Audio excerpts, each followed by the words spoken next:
since I didn't get it in the packet, since I never get it in the packet. Well, I know you're busy too, Mr. Stuff. I can't seem to slow down enough. Well, I hear you. One of these days I'm going to try to pass myself, I'm going to run into myself, and then we're really going to have problems. And I'm going to tell you, what did I do with the, oh, here it is. I understand. But it's all good. Just a challenge. Mr. Wilder, Mr. Wilder.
Better turn the volume down on this thing.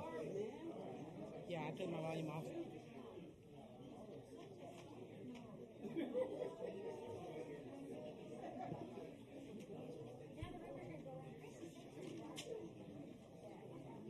I kind of figured this place would be packed this time, so I put extra parking out Why would they be packed? with all the stuff that's on the agenda. It's EDC, they don't care. I mean, it's an everyday business thing.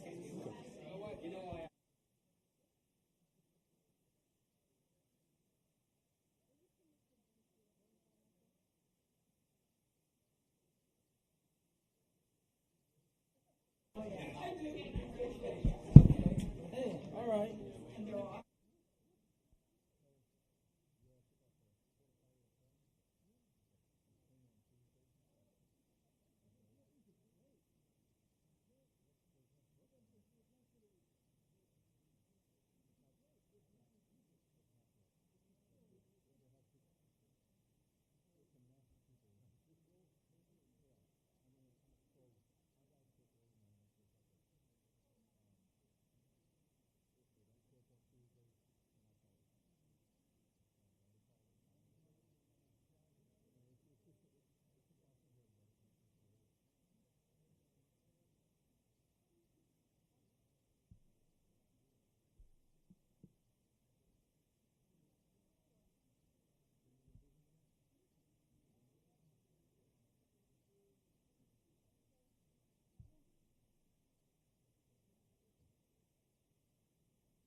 All right, as soon as our attorney, Michael Brennan, arrives, we'll begin our council meeting.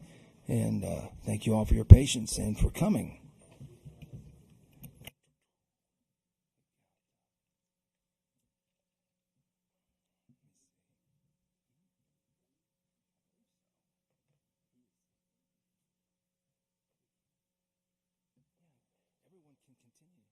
You may all continue to speak to each other. And if the scouts would like to stand up and introduce themselves, their group, be honored to know who's joining us tonight.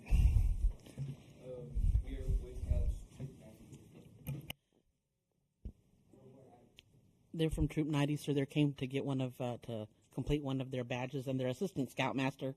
Sir, if you'll go ahead and please stand up, and lady that's with them. And so we're so privileged and glad to have them here tonight. And they were even impressed because I put them on our Hollywood Park Instagram. Yay! Do those Thank boys you for have your names? service. Do those boys have names?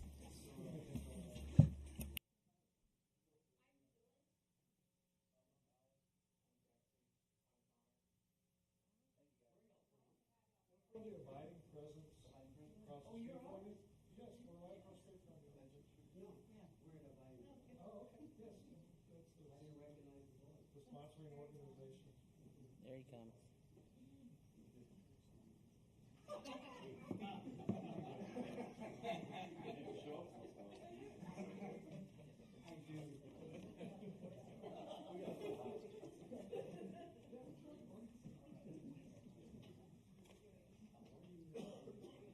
I believe the gentleman of the hour has just arrived. All right. Ladies and gentlemen, our attorney, Michael Brennan.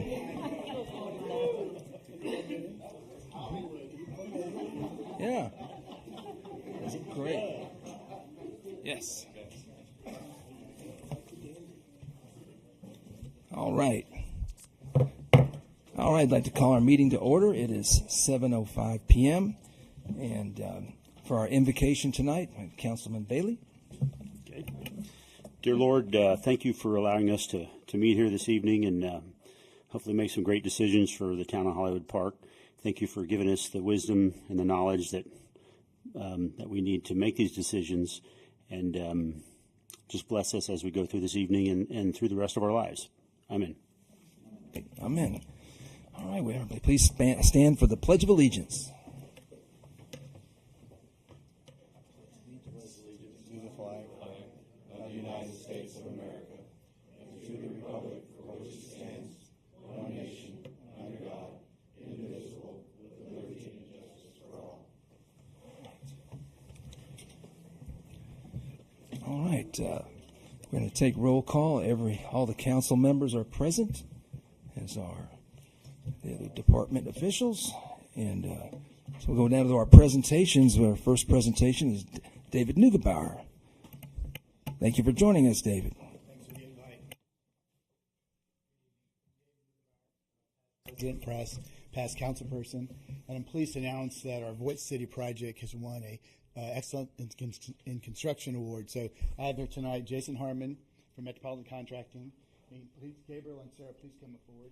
Gabriel Grant Hollis from DH Architect, and then Sarah, working project architect. Right. Architect. So I'd like for Jason to explain what the award actually entails and how it's got the award. So as he said, we got the Excellence in Construction Award for the Voight Hollywood Park project. This comes from the Associated Builders and Contractors. They vote on several projects that happen throughout the Southwest region. So we went up against some pretty stiff competition. They'll base the project award on design, execution, safety, cost, complexity. All those kind of go in together. So they judge each one, and it's based on peer review. So it's a pretty big award because it's actually judged by our peers. So we're very happy to do it. We were happy to do the project, and hope everybody's enjoying it.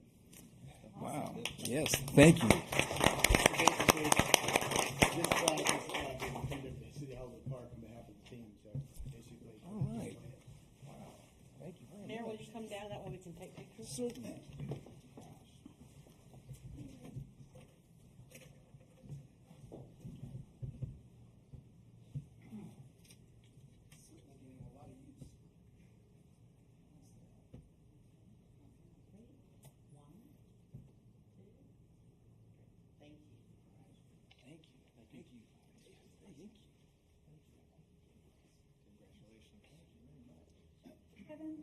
Kevin, would you mind closing that blind behind you? There's light shining off a You know, car. as the mayor next door, a point of privilege.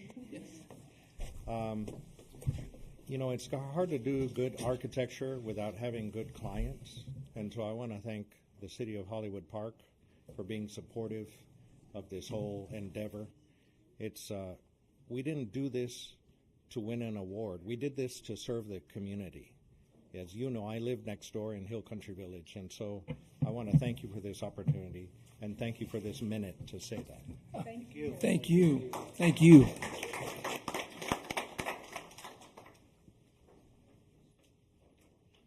All right. I'd like to ask Jenny Half with Marsh Wortham Insurance. Please come up and share some information about our group health insurance for our employees. Yes. Mayor, council, guests. My name is Jenny Half, and I am with Marsh Wortham, and we have been your agent of record for many, many years here in Hollywood Park. I don't have wonderful news for you today, though I think we have some solutions. But we did receive an 83.8% rate increase on your health insurance. And that with a forced plan change to a new plan design that Aetna is offering. And so as far as we're concerned, that wasn't really an option. So we took it to market, as we always do, and we came up with two options for the city employees. The reason for this high increase, we've been talking about this for years, but the fact that we were in that transitional relief where we were able to kind of kick the can down the road since 2010 with the Affordable Care Act, and they allowed us to keep the same plan until this year. And so it's really an Aetna's decision where they said no more transitional relief, and now we're into the community rating portion of it, hence the big increase. So we did put it out to bid, and thankfully we have two options with United Healthcare.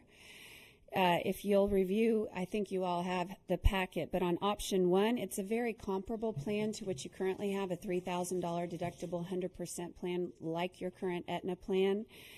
If we take that plan, it represents a 45.6% employer increase, so somewhat cuts it in half. Option two, though, gets us to a 36.6% rate increase. That's with some adjustments to the plan. If you saw in the exhibit, we compared your current plan designs to option one and option two, and you saw in red were the worst benefits and in green got better, so you can see that there's some adjustments. But the option two does have a $2,500 deductible, but 80% coinsurance, not the 100% coinsurance that we've had in the past. Before I go on to the ancillary coverages, would you like me to stop and ask any questions about the medical? Because that's really the big ticket item here. So any questions about option one or two or what's happening in our industry? Jenny, when you say 80% after the deductible, that just refers to the $2,500 deductible, correct, in the second package? Right. So on option two, the 80% is the coinsurance. So all of these, option one and option two, still have copays for office visits and for drugs. And so the majority of your employees are just going to use the office visits and the drug copays.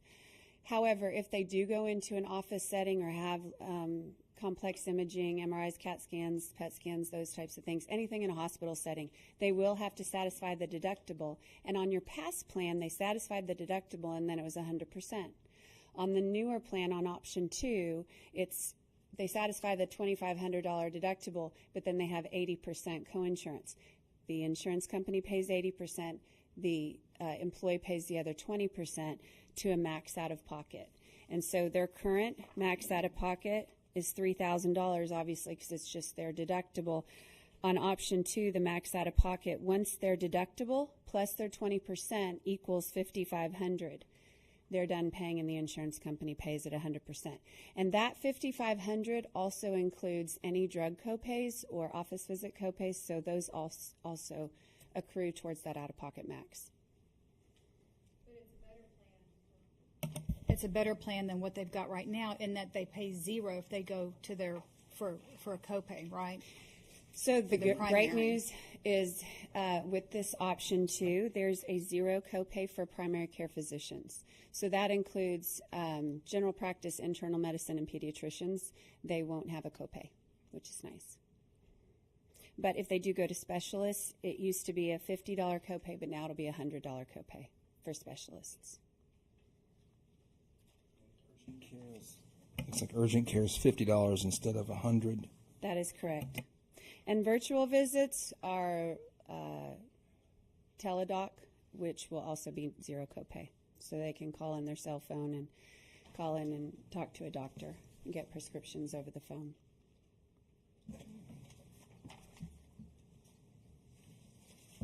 Any other questions about the medical before I go on to the ancillary coverages? Okay. Okay, so then if I move on to the dental, the vision, and the life insurance, we have some recommendations. Of course, we put everything out to bid. In a year like this, when you all got such a big hit, it was important for us to save every dime that we could. So some of these ancillary coverages, we are switching carriers, though they're comparable plan designs, wonderful carriers. We were able to save you all on the dental. We have a 10% decrease in premium. Vision is a 2.7% decrease in premium. Also switching to principal is our recommendation. Both of those, the dental and the vision, are a 2-year rate guarantee, which is nice. So we don't have to worry about that for a couple years, or the employees don't have to worry about switching carriers again for a couple years. On the life insurance, which is a basic life insurance policy of $20,000 that the city pays for each of the employees, we have a 19.7% decrease by switching to Mutual of Omaha, and we also have a 2-year rate guarantee in place for that as well.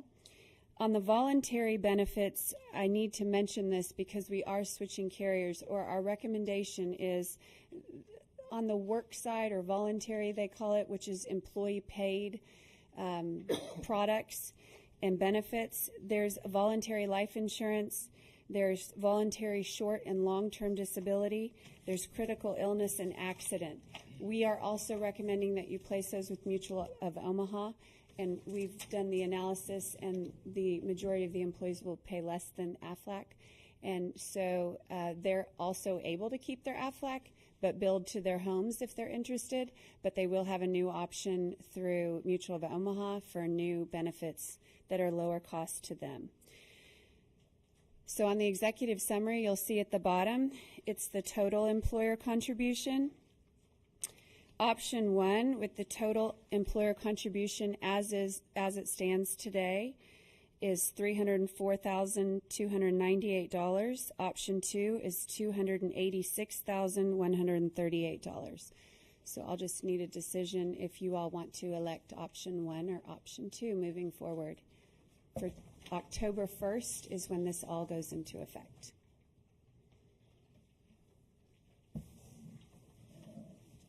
Any questions? I'm happy to answer.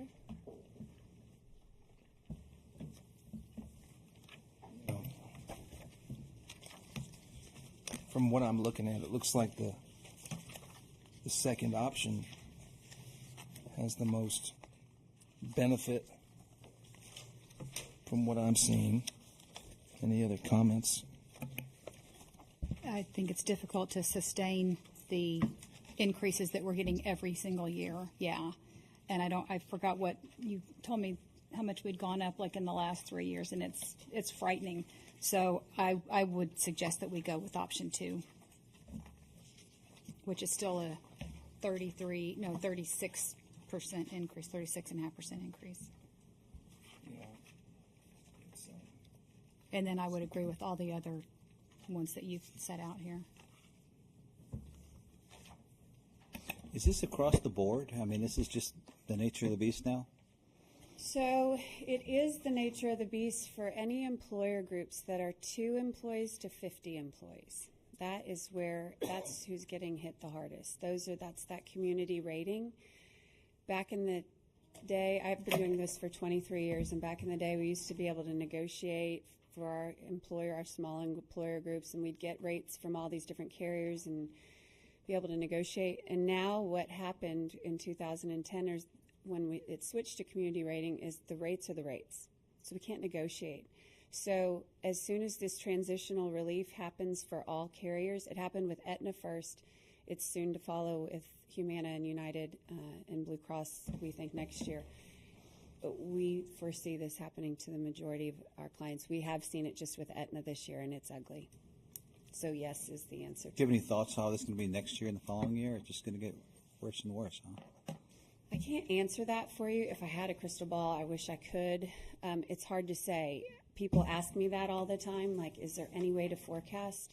I can't really say. I just have to follow the trends in the market and just try to keep your heads above water. I will say, and you probably saw this in your packet, and I think it's important to mention, that we did have a very significant claim this year. So had we not had insurance, I mean, that would have been just awful. So the good news is it's working. We had it in place for the people who needed it, especially the ones significant. And that was one of the highest claims I've ever seen in my career, is one of the ones that we had here. So it's working, but I don't have an answer for you. I wish I could, but we try to start as early as possible putting these groups out to bid, and we're staying ahead of the game. If there's new options, if there's anything with co-ops or whatever we can come up with, we're getting as creative as possible. So I promise to have the best of the best when we come out with your options. That's fine. Thank you. Appreciate that. I think what Councilman Truman was talking about, over the last 5 years, the rate for our group has gone from 103 to we'll be looking at 274,000, and so hopefully that'll stabilize here shortly. You said a while ago that it was because we were following the group of 2 to 50. If we had 51, what does that do? That makes a difference. So I can't guarantee that it would reduce your rates, but certainly as soon as my employers get over that 50 mark, it used to be that nobody wanted to get over the 50 because then you have to worry about all the compliance and all that. But nowadays, with help for just the sole purposes of health insurance, then we can start negotiating. So as soon as you guys have ridden on that 30, 31, 35-ish forever.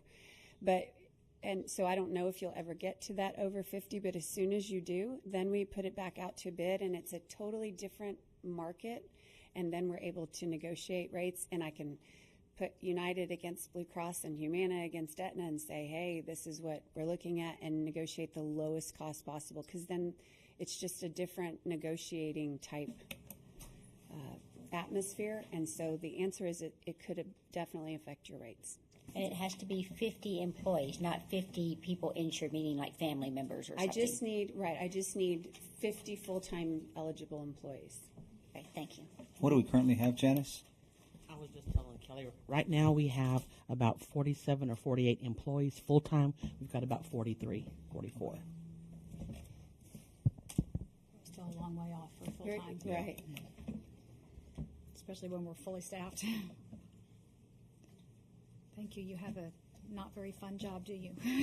Not recently. Thank you very much, Jenny.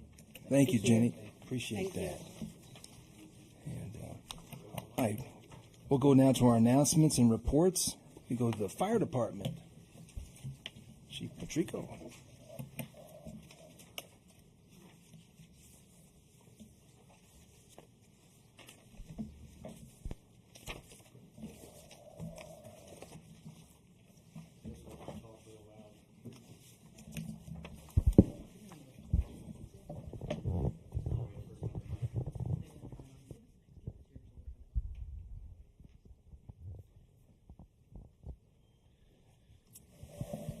Okay.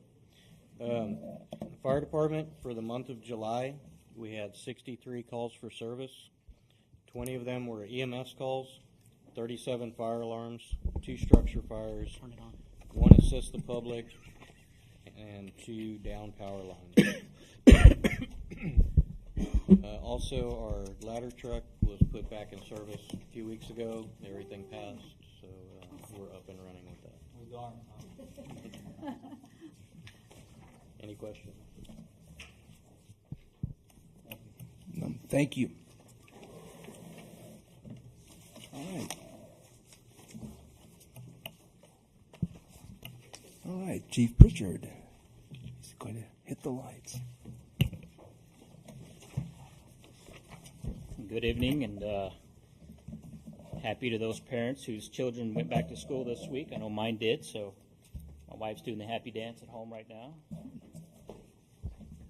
Okay, so at the PD, one of our busiest month, and you can look across the board in years past, and July has always been our busiest month. No exception this year. We had 513 calls for service with 8 arrests. Our citations were up to 223. And I have gotten quite a few speeding complaints this week. I normally get those about once every couple of weeks, but it seems like this has been a real troublesome time right now on the road. So I know the Gardens, I hear you. So I know we got complaints over there as well, so we'll get to you.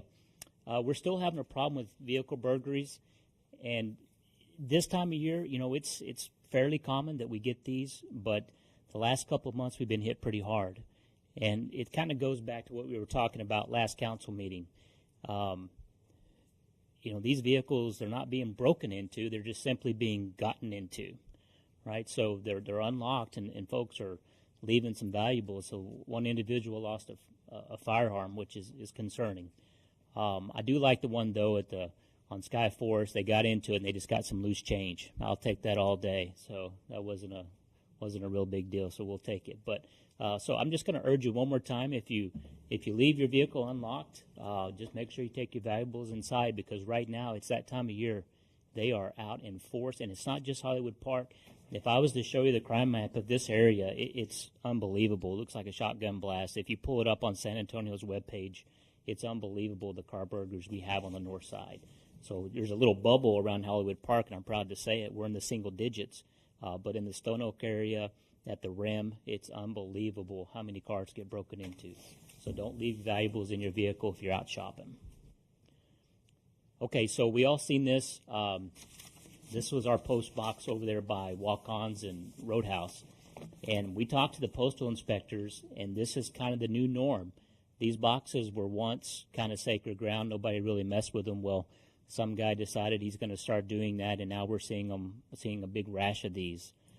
So here's the good news, though. In this situation, I posted this the morning when we came in and got this report. I posted this on Nextdoor app. One of our residents immediately called his bank and says, "Look, I had checks in this box. It got compromised." So they put a stop to those checks. Well, just coincidentally, not long after that happened, a guy came in pretending to be that individual trying to cash his check. And this is what they're doing. So they're printing out, and I pulled this off, I just Googled this, Texas temporary ID, and this is what you get right here. It's that easy. They actually take a photo of themselves and put it on this document, but they use your information off the check. So they're pretending to be you. And they take this document into the bank and try to cash a check on your account. Well, the teller knew the individual and also knew that they had just gotten a phone call about this account. So they alerted the individual that they knew the account was fraud and that they were calling the police. The guy took off, ran out of the bank, but he left his fake ID. So now we have a suspect, which is great news because the postal inspectors have gotten a rash of these with no suspect. So we were able to give them some suspect information. So that was a win for us, but just so you know, this is what's happening. When they break into your mailbox, they're stealing your identity by creating an ID using your information, but they're actually posting their photo on it, and then they're getting your credit cards that came in the mail, your checks, and those kinds of things, and they're going to stores. And a lot of stores have policies not to accept these without a second form of ID, but, you know, it doesn't work very often. I could show you hours of video of Walmart employees cashing those checks, no problem, or accepting those credit cards. So just be warned, that's how they're doing it now. It's pretty easy. So we did host the Alamo Area Police Chief Association meeting this past month down at the Voight, and I might have picked up a few rentals along the way. They really enjoyed that facility, so I really enjoy showing it off. So that was a success. Thank you, Kelly, for helping me put that together. I'm the secretary of that organization, and it's a great group. Okay, now here's why I dim the lights. I want you to be able to see these photos really well. This is my little caveat. I'm going to show you some photos from a case that we're working. I'm not going to put addresses or names in there. It'll be available at a later time, but I do want to make you aware of a situation and a case that we're working. So inside this individual's house, and this is in Hollywood Park, I know it's kind of hard to see from back there, but basically this is drug paraphernalia. Okay, there's bongs, there's marijuana, rolling papers, there's a tray down here full of marijuana stems and seeds. This is in the house. Okay, that's not tomatoes. So this individual has a marijuana grow inside one of the bedrooms of his house. That pink hue is the UV lamp that's being used. So there's kind of an outside shot. So you can see here, this is a ventilation system, and this is the little greenhouse that's set up inside there. Okay, and then that's with the lights turned on. That's what it looks like. And you can see the hose here. It's pretty efficient and elaborate, actually. And then there's a wide shot there in the corner. So you can see where that hose is running out to the outside here. And then he just zips it up there and lets them grow. There's a couple baby plants that we also recovered that we're getting moving. Now here's the interesting thing too. I hadn't seen this before. Trying out different kinds of fertilizers to see which one would work best. So if you need fertilizer, let us know. We're going to have a special on it here pretty soon. We'll get you the good stuff. Some bat guano fertilizer in here. So these are not tied to any sort of a scouting merit badge of any kind, are they? Yeah, you guys are in for a treat tonight. You got the good stuff. Okay. So here, just for your knowledge, just so you know how this kind of works. So because this is a felony, we have to submit marijuana to the DPS crime lab for testing before we can file this case. Well, you know, the leaves and the stems and all that is not part of the aggregate weight, so that doesn't count towards the weight that we charge them with. So we have to physically dry these things out, and then we have to go pick all the stuff off of it that's actually contains the THC that's actually smoked. So who gets to do that, Chief? We do. Yeah. Yep, that's our job. It's glorious. So I suspect this case will probably be in the next 30 to 60 days. We probably going to see an arrest. I know the case has been filed, so we're just waiting on the DA to issue the warrant. Once that's done, I would imagine that KSAT or somebody would pick it up, particularly because of the individual involved. So I'm just forewarning the council and the mayor that this will be coming. We'll deal with it and handle it. But it's excellent casework and excellent police work, by the way, by your officers and your detectives on it, because it's a big deal. It was a big case, and they did a really, really good job. So really proud of them for that. So, and last thing I'd like to say is thank you to the Humane Society ladies. This has been the month for animals. I mean, we've had kittens, dogs, everything you can think of that we've had to deal with, and they've really stepped up and helped us. We've got all but I think the one dog basically adopted or sent out. So appreciate all your help in doing that as well. So thank you. And if anybody, y'all out there, wants a blue heeler, it's at my house right now. Beautiful dog. And, you know, No. to go along with what Chief Pritchard was talking about postal theft, we've had a few calls from residents concerned about the safety of their mail. So if anyone has stamped mail and they would like to, they can bring it by City Hall during office hours, and we can include it in our outgoing mail. And, you know, depending on the time of day, it may not go out that day, but you're certainly welcome to use the outgoing postage at City Hall. I was going to say, at this point, I would not even use any of those blue mailboxes.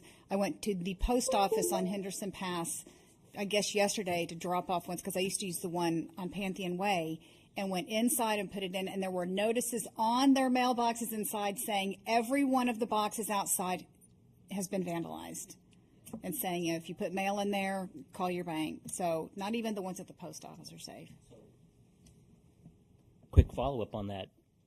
We got a call from Minnesota, one of the smaller PDs in Minnesota, and they're working a theft case involving one of our residents who sent a bill up there, and the post box got broken into in Minnesota. So that tells you it's a national problem. It's not just here. So the bad guys have really figured out a way, an easy way to steal from people, and it's a shame because they can get you electronically and they can get you hard copy. So, what are we to do? Well, thank you. On another note, you have to give us the Public Works report. Kelly? All right, Council, I appreciate your time. If y'all look, I gave you some handouts. I'm sorry I didn't get them in the packet. It seems like I can't seem to make the timeline, so work harder on it, and maybe I can do better next month. Monthly code log for the Voight rental, and it's kind of a slower month. July usually is. It'll pick up again closer to the holidays and get real busy. But we had, six community events. That's one of them was Chief's event.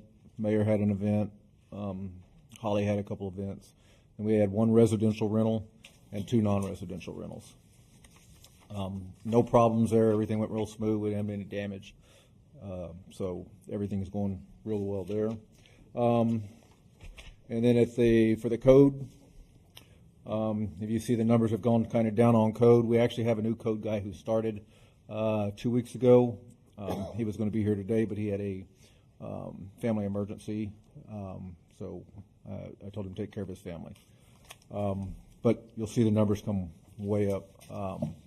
I still have Efren, he's working part-time training the new guy, so to get him up to speed faster. Splash pad's back up and running. I know that's been a nightmare for everybody, but they actually flew one of the technicians from Canada down here to work on it. It was a computer issue. They had some programming issues, so got it back up and running. There's still little valve issues that we got to tweak and stuff like that, but other than that, it's good. Pull's good, no major problems there. As far as the state of the town, grass is getting cut. Next month, y'all will see my guys out. We're going to start doing some crack repairs, so y'all will see my guys out doing crack repairs next month. Any questions? Thank you. All right. For the financial report of financial activity, Clarissa. Good evening, Ms. Mayor and council members. Presenting to you the financial statements for the month of July 2018. We have completed 83.33% of the budget for fiscal year 2017-2018. Revenues are listed at 96.20% of the budgeted amount, and the total expenditures are at 73.51% of the budget. Do you have any questions?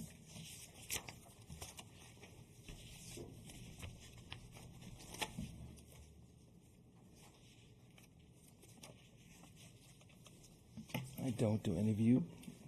All right. Thank you very much, Clarissa. And all right, Janice. Just a few announcements. Of course, welcoming Troop 90 here for the first time. We're so glad that you're here. There is going to be no Mayor's movie this month, but our next movie will be on September 5th, and it's going to be The Avengers Infinity Wars. I heard that's a great one. I have no idea. The business of the month for this month is J.D. Schroeder and Associates. They're located on 1604 right inside Hollywood Park, and they're real estate appraisers. So congratulations to J.D. Schroeder and Associates. Also wanted to announce that for the month of July, court had 178 new cases filed, and we also had 125 total permits for the month of July. It was quite busy. I also wanted to share some things about The solicitor's peddler's license that we had talked about, and to let you know that we have that up and running in administration. We're still in the process of getting information from the residents and their address to put them on the no visit list. Clarissa, if you'll go ahead and click on ordinance 102 and 103 and bring that up. Those were the ordinance that were passed at one of the last council meetings, and I've had a lot of residents call and say, well, the no visit list are people who want to come and talk to me about their religious beliefs. Are they going to have to get a permit? Do they have to get a permit? Are people who are canvassers, do they get a permit also? The answer is no. They're not required to pay for a permit according to that ordinance. But we can give them the no visit list, and they must adhere to that. Am I correct in that? I think that's City right. Attorney? Okay. Double check that. Because that's, what it says on the ordinance and what we've been telling people. And thank goodness for people that are still calling us and sending us their email letting us know that they want to be on the list. So that's a good thing. If you want to go ahead and go back, Ms. Clarissa, and click on the peddler's application. And this is all information on the website. It's on the community, and you'll see that the application is still there for people who want to by hand fill that out and bring it up here. They certainly can, or they can just email us at mail@hollywoodpark-tx.gov. Send it to us, and it's on there. And right there is the peddler's application, exactly what they have to fill out whenever they come to City Hall. We've had 2 peddlers come so far to fill this application out, and we let them know what the process is. Well, they haven't completed the application, and they haven't come back, so I guess they thought it was a little daunting, so we didn't even get as far as anyone filling out the whole application yet. Ms. Carissa, if you'll go back. And if you'll go ahead and hit the badge peddlers up there. We use this juvenile delinquent here. Is it coming? Yeah, here it is. Right here has our new, and this is what, if you'll just go ahead and pass these down, it'll have the city seal on the back so it can't be duplicated. On the front, it'll have their picture because they're required to get a passport picture to us.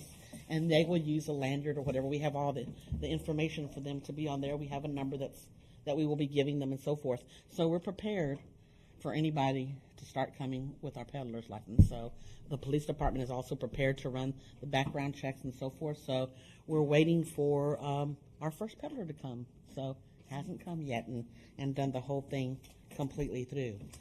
Any questions on that? What's the timeline on when you, let's say you send an email saying you don't want to be on the list? Is this going to take a while, or is it something that's pretty quickly? We thought we were doing pretty well, but then when I sent out my last email for residents if you don't see yourself on the list, please resend or send me your email. And where's address. that list at? Is it online? It's online. Okay. Yes.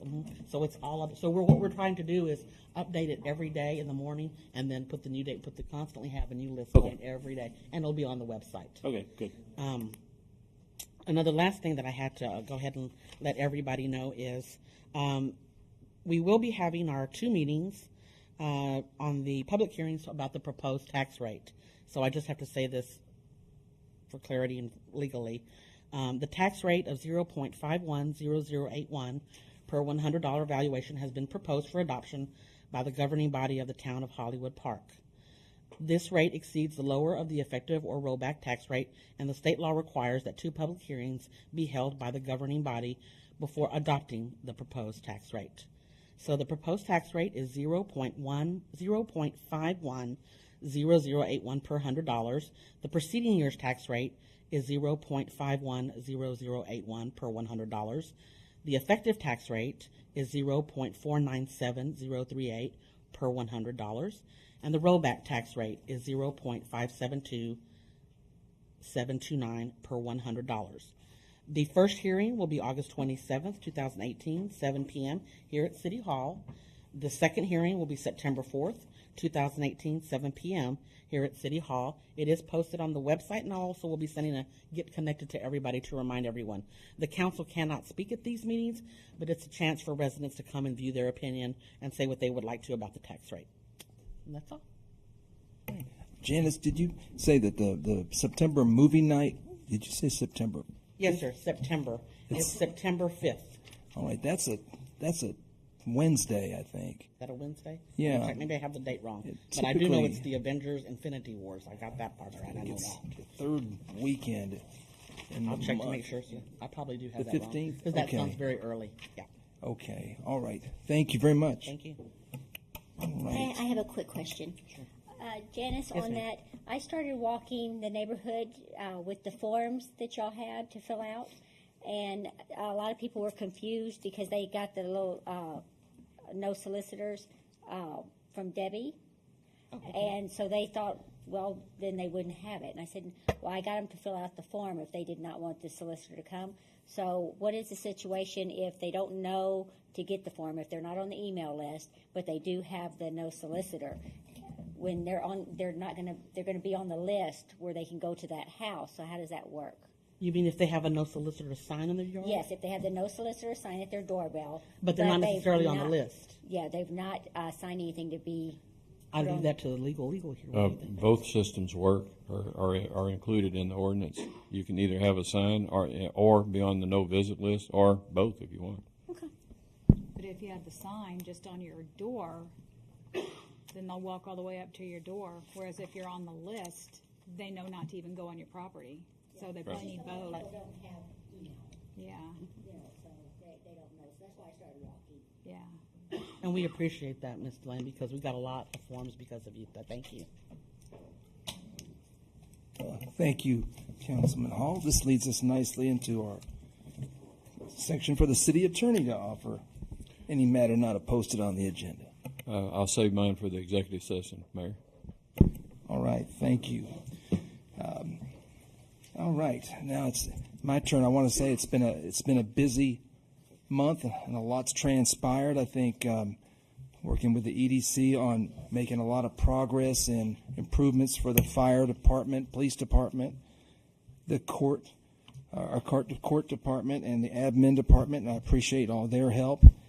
I think overall the postage thing where we can help get people's mail delivered, I hope that proves to be helpful.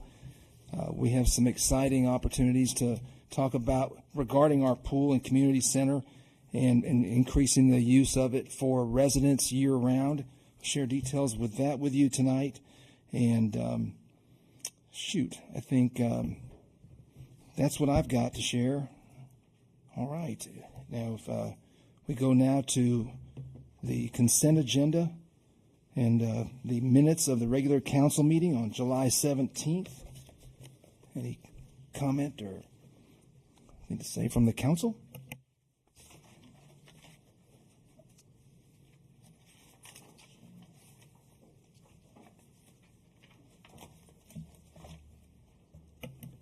Anyone like to move to approve the minutes as written? I so move. Do we have a second? I second. All right, all in favor? Aye. All right. Any opposed? Oh, the motion carries. All right, we'd like to approve the minutes of the council budget workshop held on July 18th. Oh, I thought I meant to do that whole thing. Okay. Can Why don't we do the bundle- whole thing? We'll bundle the rest. The budget workshop on the 18th, the special council meeting on the 30th, and the special council meeting on August 9th, as well as the financial statements dated July 31st. Okay, I'll move that we approve and accept all of those. I second. All right, all in favor? Aye. All right, that carries. All right, that's time for citizen participation. Please announce your name and your address, and limit your input to 3 minutes, please. Is Robert Henderson here? All right. And Kevin Gallivan, please.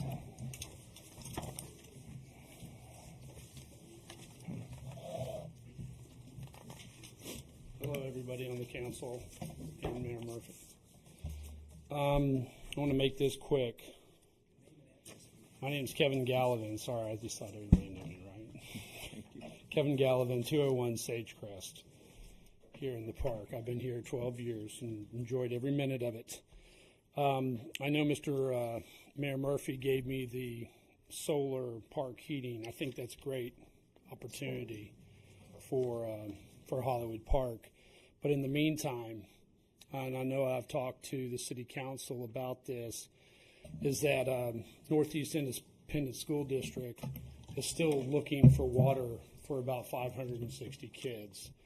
I was told to come here tonight and to offer, and I don't know how I get on the agenda again or have a contract drawn up, but I've been told to increase the bid offer from $9 or $10 an hour pool time. Dave Johnson just sent me these numbers. I know hopefully they will make sense. I emailed them to you, Chris, just a second ago because I just received them. Dave Johnson is the aquatics director over at Blossom. He gave me this information based on numbers from the sports park, which is a very similar pool. It's a 6-lane pool. The only thing that it's missing is the flange, the walk-in area flange. Dave crunched some numbers at $8 an hour per rental. You're looking at about $5,654. Take out what they charge and what their costs are. That's a profit of $4,800 per month. They want to rent the pool for 4 months now, 4.5 months. El Dorado, Harmony Hills, and Antonian High School are all renting space to Northeast Independent School District for $8 an hour. Okay, I know there's been different costs and things like that have been brought up. I don't know where those numbers come from, but I know that we have a similar pool that Northeast Independent School District deals with and works with, and they know that knowledge of how the pool operates. Next is at $9 an hour, the total cost comes to $6,300. I'll just round numbers, and less what their pool expenses are. That's $5,500 a month. At $10 an hour, which they're willing to do, you're looking at $7,100. Less their amount would probably be about $6,200 profit for Hollywood Park. So I don't know how else I can paint that picture. I do know that there are about 560 kids right now that it's just going to be difficult for Blossom to find time to find water for them. And I know Mayor Fales did this for me the last time I was here. He proved a contract, and Blossom was ready to come in here for 18 months. And we haven't done our due diligence, I guess, or maybe it's my fault. And I've been sent here to try to make an offer for the water. But now we're down to 4.5 months. I still think there's some good money in that project, or letting Northeast use the water. I know, and I'm not calling you out, Mr. Howell, but you made reference to it 2 meetings ago, and I'm just I want the city, the people of Hollywood Park to be able to use the pool. I'm all about that too. Right. Okay, but who's going to pay for that? We have an opportunity to have something positive happen here, help the school district that we belong to. I just think it's a good thing. I'd like everyone to consider that. All right. How do I get on the agenda? That's all. And if I need to redo a contract, I'll sit down with whoever I need to do that with. I appreciate that. Thank Mr. you, Galvin. Council. You bet. Thank you. Thanks for coming back. You betcha. All right, next up we have Stan Hartzler. I'm Stan Hartzler, 106 Casa del Vista. I have read of local concern for the potential toxic hazard presented by canine feces and admonitions for dog walkers to clean up after their pets. Those sharing that concern, and all others as well, should be at least as concerned about the human feces atop a pile of toilet paper at toilet rim level in the commode at the public park on El Cerrito. I think this is Memorial Park. The commode is at the corner of Mecca and Sunway. The filth described above has been there for at least 2 weeks or so. At that time, I needed to use the facility, and I tried. Another week or so later, I noticed that the filth was unchanged. I reported the problem to City Hall at that point. I noticed that the situation was unchanged this morning. Now, it looks like it's slightly improved as of 2 o'clock this afternoon, if anybody wants to see this. I promptly reported the situation again to City Hall with a reminder that the mayor's movie night is coming soon. We should be concerned about the potential consequences for movie attendees, but my experience as a YMCA camp counselor and camp director in the upper Midwest provides ongoing concern before movie night. Concern for the potential for flies to spread human diseases, more serious than the aforementioned attention given to problems of dog poo. Who's minding the store and who's minding the person minding the store? I visit this park 3 times a week as part of workout routines and will continue to keep an eye on Hollywood Park's marginal concern for human sanitation and safety. Thank you. Thank you. Thank you.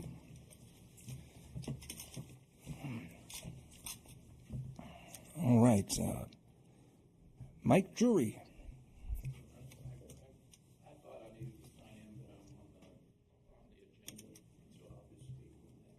Okay. All right. And Matt Green, please. Okay. All right. Thank you all. Thank you all. All right. So we have no old business to discuss.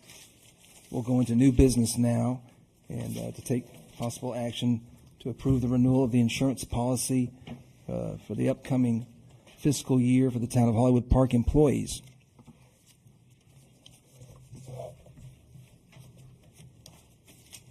Any comments among the citizens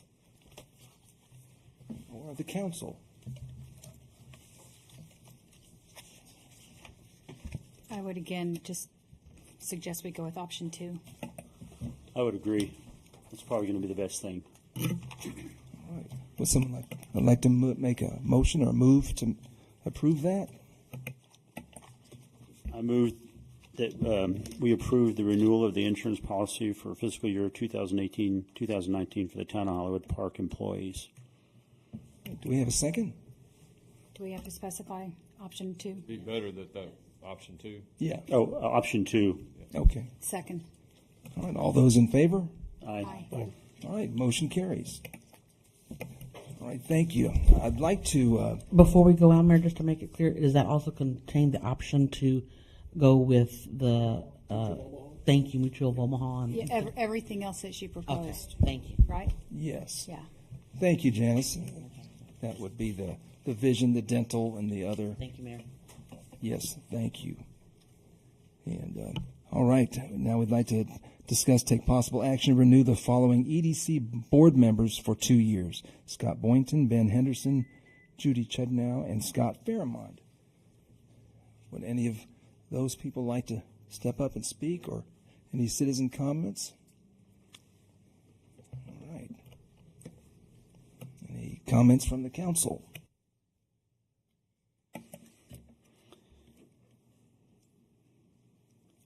I move that we renew the following EDC board members for 2 years: Scott Boynton, Ben Henderson, Julie Chudnow, and Scott Fairmont. Do we have a second? Second. All right, all in favor? Aye. All right, motion carries. We'd also like to discuss, take possible action to approve a design fee proposal for CEC engineers concerning the street project Danella Phase 2. We discussed this last month, but this formalizes that next step. And any citizen comments? All right. I think it's an important step to take. It's part of a 2-step process to facilitate us getting this project to an RFP point where we can seek bids and then begin the work. And so if someone would like to move to... I make a motion that we approve the design fee proposal from CEC Engineering concerning street project Danella Phase 2. All right. Do I have a second? I second. All right. All those in favor? Aye. All right. Motion carries. Tied to that is the action to approve the CEC Engineering to move forward with the RFP process concerning the same said Danella Street Project Danella Phase 2. Anyone like to move to take action? I make a motion to approve the CEC Engineering to move forward with the RFP process concerning Street Project Donella Phase 2. I second. All right, all those in favor? Aye. Motion carries. Thank you. Yes.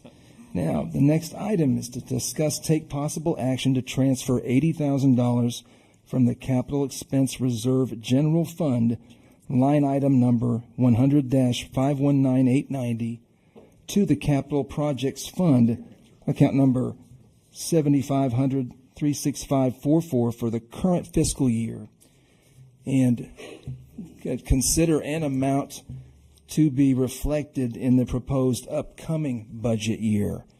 I didn't think it needed to be that high based on an anticipated life expectancy of the ladder truck, which is what this is earmarking. Any comments from citizens? All right. So just to be clear, this is moving money from the general fund, right? No, the Capital Expense Reserve General Fund for the purpose of future ladder or fire equipment. It's not. It can be. That's the It's not- intention, but it's not. It's not rigid. It's not specific. I mean, it's not specific to one piece of equipment or. Okay. Correct. Right. I mean, okay, so for the benefit of y'all out there, last year during the budget session, and what we've done often in the past is set aside a chunk of money, like typically $80,000, to go into a fund that's earmarked for our next fire vehicle. And so we talked about that last year in the budget, and there was consensus that we were going to do that, but it was never done. So that $80,000 is sitting in the reserve account that's built into the current year's budget. So we're wanting to take that $80,000 that should have been diverted last year and take it out of the reserve fund that's in there now. And then we want to consider taking some amount, maybe not the $80,000. I was thinking maybe if we base it on, because we have to redo all the numbers for the budget now that we have got the insurance in order, and we're not going to have the new position, and we've taken a few other things out. So we're going to have a new bottom line, and we're going to have a new number that's in the reserve line, and maybe take, a certain, like say, if there's more than 200,000 in that reserve line, take that up to a certain amount and divert it into the capital asset fund. What do y'all think? 200,000. Yeah. I mean, if it's that high, this year it was, the last budget amount that was in there was like 217,000. And our revenues have gone up because of the signs, the digital signs. And so I don't think that we need that big a chunk of money in the reserve line. So whatever the budget comes up with that's above the 200, like maybe say up to 50,000 or something, that can be diverted into. Am I making sense? It does. I mean, it does make sense, but I mean, at what point do you stop? I mean, if you keep taking money from one and putting it in the other, now all that money is in the other. Now what do you do with all that money? Well, we're going to buy a truck with it. We're going to refurbish a truck with it. We're not going to buy a truck. We're going to refurbish a truck when it's time, and that way the money's there. And if it has to be used for something else, then it will be. But at least it's earmarked. When it comes time to refurbish the truck, the money's there, and then there's always another truck behind it that's going to have to be refurbished. Right. Well, I mean, I get that, but I just don't want to get to a point to where we're just, what happens when we might need that money in that general fund, Well, we and take it's it all back. and it's all over in this other fund, and it's only earmarked for fire equipment. Well, what if we do the $80,000 from last year or from this current year that should have already been there, that will put, I think there's 411,000 in that account right now. And if we add 80, what if we take the amount from this year just to make it 500, and then we stop putting it away? We have $500,000 set aside for. So to refurbish the 411 vehicle. plus 80 would be 491. So you're adding $9,000 to the upcoming Yeah, for the current budget year. budget year. Mm-hmm. And then we've got it handled.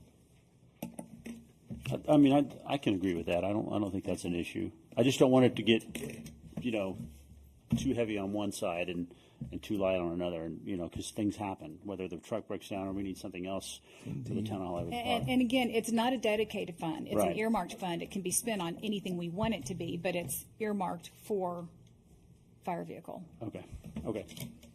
Would you like to move into what you just described? Okay, so I'm going to move that we transfer $80,000 from Capital Asset Reserve General Fund, line item 100-519890, to the Capital Projects Fund, account number 750036544, for the current fiscal year, and transfer $9,000. Is that what it was? For the proposed current or the proposed 2018-19 fiscal year budget. All right, do we have a second? I second that. All right, all those in favor? Aye. All right, motion carries. All right, now I would like to change the order on our agenda because we have an out-of-town guest here that can prove helpful within answering any questions. And if we go now to item number 12 on our agenda, which is to discuss, take possible action to approve an EDC resolution 363 to establish the 2018 Voight Pool Solar Thermal Heating Project to include the development of a pool heating system. And what this is going to do is allow the residents to have an extended use of the pool, virtually like 11 months in a 1 week, or even more than that per year, by using the heat from the sun and the roof on the pump house there at the pool to heat the water in the pool. It also can cool the water in the summer by 4 or 5 degrees in the peak swimming period as it stands now. And it looks like the leading company in the world for this sort of technology, this sort of equipment's been made for 41 years, I believe, and it's the same system that the helicoil has been used at the Athens Olympic Games and the Beijing Olympic Games and the Atlanta Olympic Games, and they've got patents on the technology and the systems in place, and it's warranted for, it looks like 12 years on the helicoil part portions. If that's correct, Tom, and it's a turnkey setup. They're the licensees or licensors for this market. Tom's here with Warm Swim, so if any of the council members have questions about this system or its application, it's one that could be installed rather easily and quickly. It sounds like maybe by the end of September, have it up and working. Is that correct? Yeah, we think about 30 days. Okay, and real excited to be able to offer this, and it would allow us to heat the pool without a cover, without needing a storage place for a cover and having to unroll or roll it up, and the expenses tied with that. It's the total cost of the system is under $50,000, so it doesn't need to be put out for bid, and we're using the industry leader and the industry leading equipment for the system, which I'm pleased for, an award-winning facility, and our residents will be able to use it virtually all year round without the need of a cover. And then if it's the rare times when it is too cold, the heaters there can bring it up to the comfort level. Yes, Kelly? This will also give us the opportunity to be able to go back to Northeast and talk with Northeast. Absolutely. Absolutely. Covers part of the cost right there also. Yeah, and that would offset that as well. If I've missed anything, Tom, if you'd like to add some of those. Yes. Come So on. right now, you guys have 3 or 4 gas heaters on your pools, and that tells me you are planning to heat your pool. Most of us, we bought the big, gorgeous pool out there, the Gabriel design, and it's all really nice. But now you need the fuel to put in the giant RV you just purchased. I'm sorry, Tom. If I could just interject, could you state your name for the record? Oh, yes. My name is Tom Brandon. I'm with Thank you. There you go. Thank Try you. that again, if you would, Tom. I think The your concept mic's- here is to just heat the pool. You guys have got a giant mass of water out there. It doesn't do anybody good if it's not tempered. I think it's going to make it more usable. I think it's going to lower your gas bill by probably half. It's going to extend the life of your heaters. Your citizens are going to be happy. It's an environmental thing to do. It's one more thing to kind of put on your star on your city here to say we are saving a tremendous amount of gas every single day these are in operation. Aesthetics was one thing that was brought up to me by Chris earlier. We're happy to work with you guys and make sure you approve the design. All right. Are there any subsidies from CPS or anything that we would get towards that? There's not. So we don't produce electricity. What we do is we actually take the existing pumps and we move that water to our solar thermal panels to move the heat. Okay. You know how black surface heats Right. up during the day, or your car? Same thing. Now we're stripping that heat and we're putting it in the pool. Okay. Concept is to increase the surface area of the pool with solar panels. So if we do a system that's 50 to 56% the size of the pool is what I'm proposing to go on the pool house roof, you now get 1.5 days of heat and 1 day of time. Right. Okay. All right. You know, there's a lot less moving parts, but maintenance-wise? Yeah, maintenance is going to be general inspections, maybe semi-annually. Okay. If you guys see something happen, you call us out. But it is parts, panels, and labor on the heart and soul of the system. And are these panels, how are they in a hailstorm? Yeah, they do pretty good. The number one thing about these panels are they're going to keep the warranty of your roof. We're not going to put a single penetration in your roof, maybe one extrusion kind of coming through for the pipe. But the panels aren't going to have any penetrations. Hail damage, we've had tons of hailstorms these last few years. So I have a tremendous amount of experience saying confidently they handle hail pretty well. Okay. And Kelly, you'll confirm that warranty issue with the builder, right? Yeah. Okay. Now, will that be just the pool or any other water sources we have there? It'll be just the pool. Okay, so not the, what's that other little kiddie thing? The kiddie pool? Yeah. They're going to be part of the kiddie pool also? We were thinking their pee would take care of that. Well, thanks. Yeah, I think the resident mentioned that set up. Being as the park will be during non-lifeguard hours, will be adults only, kiddie pool won't be used anyway. So we can actually post a sign that says, you know. I guess my question on all that is, I mean, it's a great concept, and I think it's great for the pool. But if we're going to have people using it year round, that's going to affect the maintenance as far as the pool maintenance company, as far as more chemicals, you know. Is there going to be an increase in the cost for residents to use it year round? Glad you brought that up, because the off-season cost for Aquatica to just go out, take care of the pool, clean the pool throughout the off-season, I believe was $8,000. The cost to manage it and take care of it all while it's being used this way is $9,000. It's just $1,000 different, and that's coming out 2 additional weekly cleaning visits and. Between beginning in October through April, and so that's just a small. And that's what increase. Aquatica told. That's what Aquatica. Yeah, that's with Aquatica also, and so that $1,000 difference, and if you take the EDC willingness to fund this, and if you divide it out over the warranty. It's a very marginal difference for doubling the use of the residents will have of the pool every year. Okay. So that's what I like about it. Any other questions for Tom while he's here? Yes. I'm glad you're here. Thank you. Can you come forward, please? Face off. Yeah.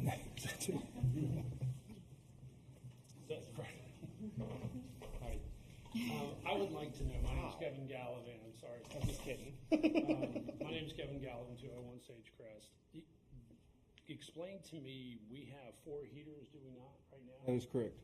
Are any of those going to be used? Absolutely. They're going to be a supplemental heat if you guys plan to use your pool. Okay, could we work off of 2? Because I'm thinking, why not sell 2 of the heaters? Well, it's just not like that. It's not No, like no, that. Okay. You guys have paid for the heaters. They're installed. They're already out of warranty. You guys are planning to heat your pool. This is the only economically feasible way for you guys to seriously consider heating your pool. Okay. Otherwise, you're talking an enormous amount of money every year to keep that pool open on gas alone. But I don't think we're going to. I mean, our plan initially wasn't to heat the pool, 12 months out of the year with those heaters. It was maybe a month before before the summer and a month after. But certainly it wasn't the idea to heat the pool for 12 months out of the year. So if that's the case, I would expect to do at least 100% of your load. If you were only planning on extending it a month before and a month after, I mean, that's absolutely what we advertise and do. Well, here in San Antonio, I know that from the middle of October till probably just a little before May, that's when you would have to heat your pool. So, 'cause I know that pools I'm associated with, that's what they do.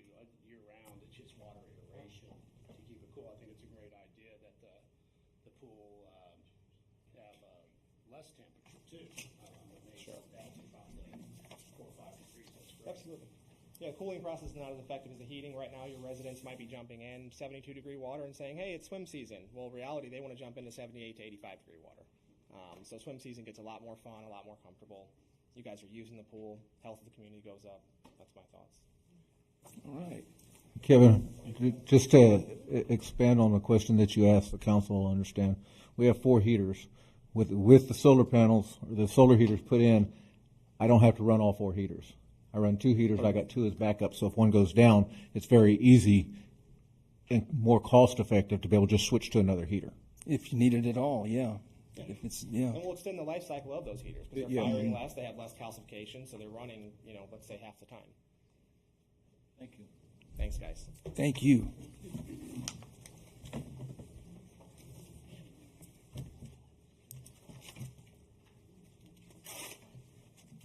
Any comments from council? Is this is going to be paid for through the EDC?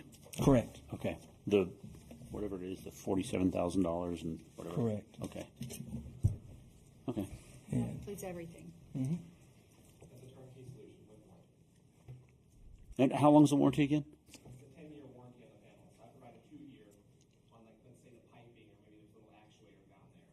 But it's a 10-year warranty from Helical. Okay. Yeah. How long would it take to get everything up and running? I'm projecting about a week. Oh, wow. Full time down, tie in, we're only talking maybe a few hours. Main thing is maybe we roll off that first lap just while we have a crew over. So either comes off the roof or something we don't take out. Somebody just really laps that one. Very nice. Any other questions?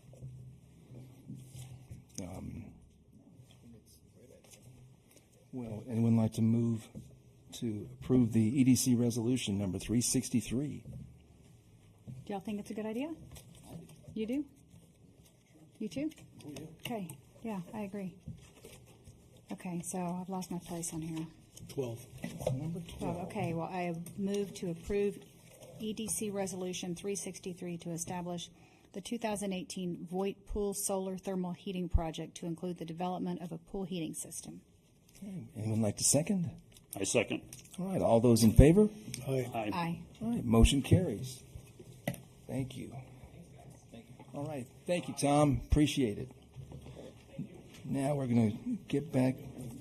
All right, now back in order. We were going to, Oh, that's right. That's why I lost my place. yes, we're going to discuss. Thank you. Thank you, Kevin. We're going back to number 10. Oops. Thank you. All right, we take possible action on approval of the EDC Landscape Design Architects proposed landscape design proposal for Town Hall Complex. All right.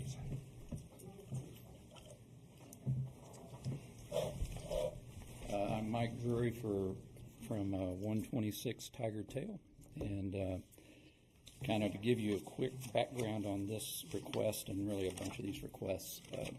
I've served on the EDC for several years, and I was a few meetings ago. I was coming to the meeting to resign, and the president resigned right before me, and I was sitting in the wrong seat, and I became president. So I'm currently serving as president of the EDC, and am happy to do so. But I would like to serve for a short period of time and be very effective at deploying the funds of the EDC to improve the community. We have these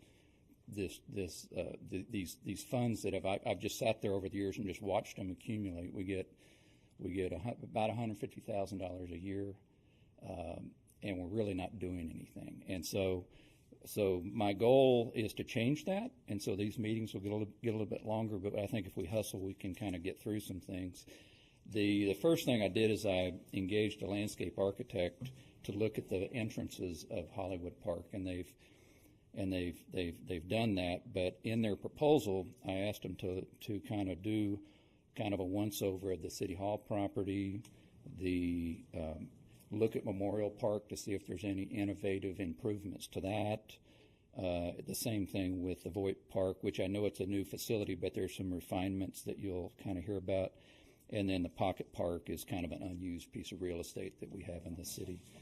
Those are kind of beginning projects that I think are possible things that we could be doing. And so we went ahead and approved as the EDC.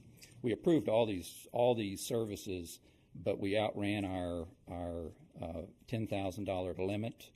And so they need to come to council, and it should have come to council a few months back. But so items 6 through 9 are some areas that we tabled to get council approval, and then some of the pieces that you'll see after that we went ahead and moved forward with, and I'll show you kind of where that's happening. But so what I'm looking for on item 6 is these are about $2,500.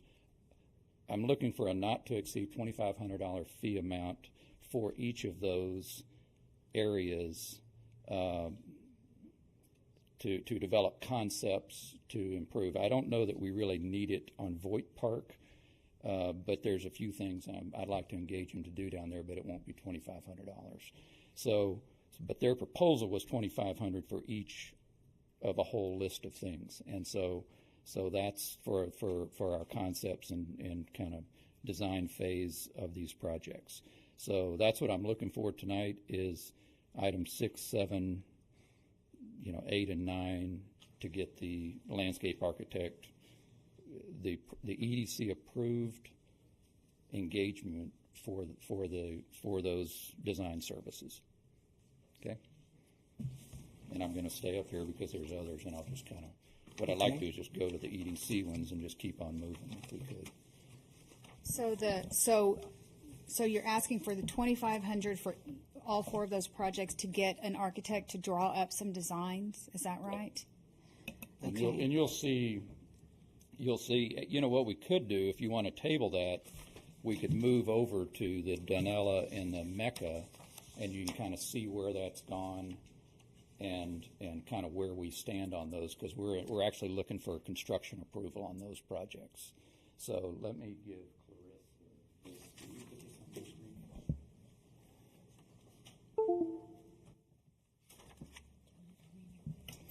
When you say the Donella and Mecca, are you talking about the entrances agenda items? It'd be items 14 and 15. Mm-hmm.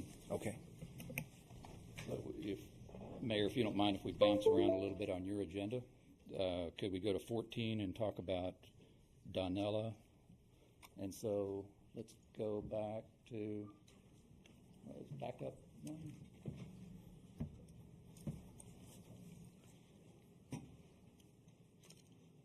Yeah, so get back up to the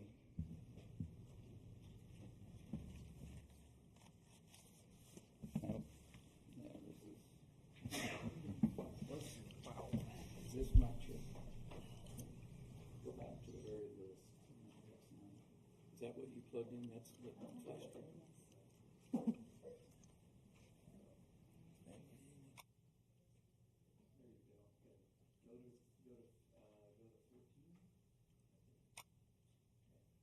Go to screenshot the bottom one.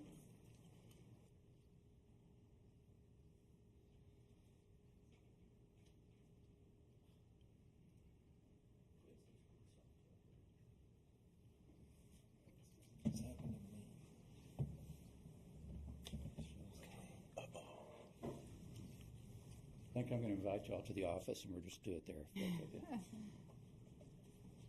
We have 3 minute time limit. Yeah, okay.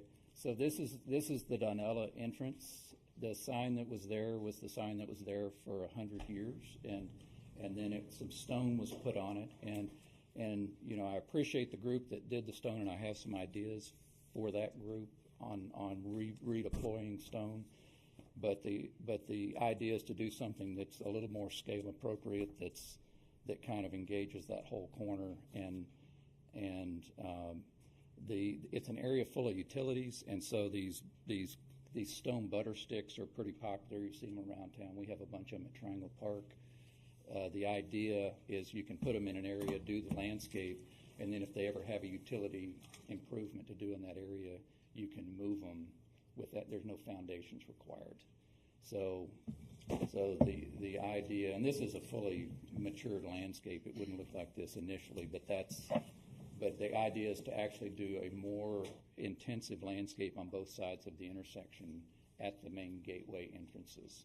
So this project would cost, it's like $43,000 or something like that, is where we are on this project, and that's what we're here tonight on this item, to get that item funded, and it would come out of the EDC funds.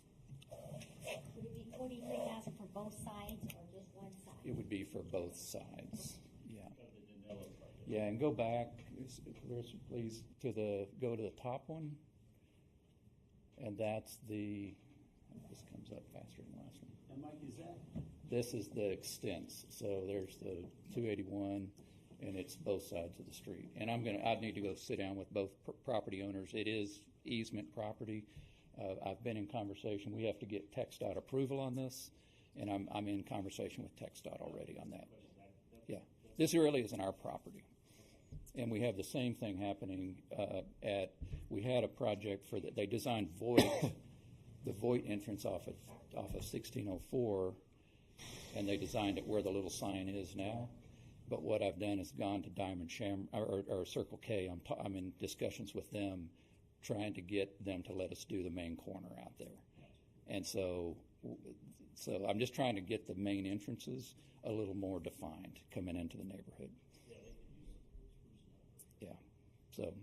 But now, if you do the corner, if I'm picturing it right there where Circle K is, won't it look like Circle K looks real nice? You know, it seems like it'd be Circle K's landscape instead of. Yeah, it'll be a win-win, but we haven't gotten approval to do that. It's their corner; they control it. We don't really own that right of way through there, and so it's got to be a collaborative on that. And so we're in discussion with it. I think it'll be a win-win for them. I think it would certainly be an improvement for our community to have our identification out on the freeway. Mike, would that be both sides, the bank side that also? Would not be. That one, I think, would just be Circle K. I haven't approached the bank. So I could, but it's a different, there's a property line down the middle of the street. Hollywood Park is really only on the Circle K side of that street. It's kind of a strange property line issue there. I drove past here today, and the north side there is, I mean, it's got all kinds of utility stuff and poles and some kind of box, and I'm real concerned that we get all this done and then the utility company comes through and thrashes it, and all our hard work and money is gone, and it's not our property, and that really concerns me, that we would sink money and landscaping into that when it's not ours. Our next phase is to meet with all the shareholders in that. So we're talking with TxDOT already, and then I'm going to get with CPS and go through an exercise with them to be sure that they get buy-in on how we do it, to understand that if they have service in that area, that there's a way of doing it without destroying our landscape. Mm-hmm. And I think we can get good support on that. But yes, you're out in a right of way, but there's communities all over the country that have nice entrances to subdivisions with lots of utilities. And I mean, we would have to be working around that. You know, that's like there's nothing there, but there's a lot there. There's a lot there, and I think, you know, so that concerns me. I've got sticker shock also on the 49,000, and I don't want to discourage you. I mean, I appreciate everything you have done, and I know you have a lot of other ideas too. I do, and that's just really what it takes. This is a very complicated project. I mean, there's a lot of pieces and stuff, Yeah. and there's a lot of time coordination and stuff. Yeah. And so I mean, I would really rather see us use the money for something else. I have two contractor numbers, and they're very close to each other. One's about 41. One's, in fact, the next sheet. This is a quick spread between the two for the two projects.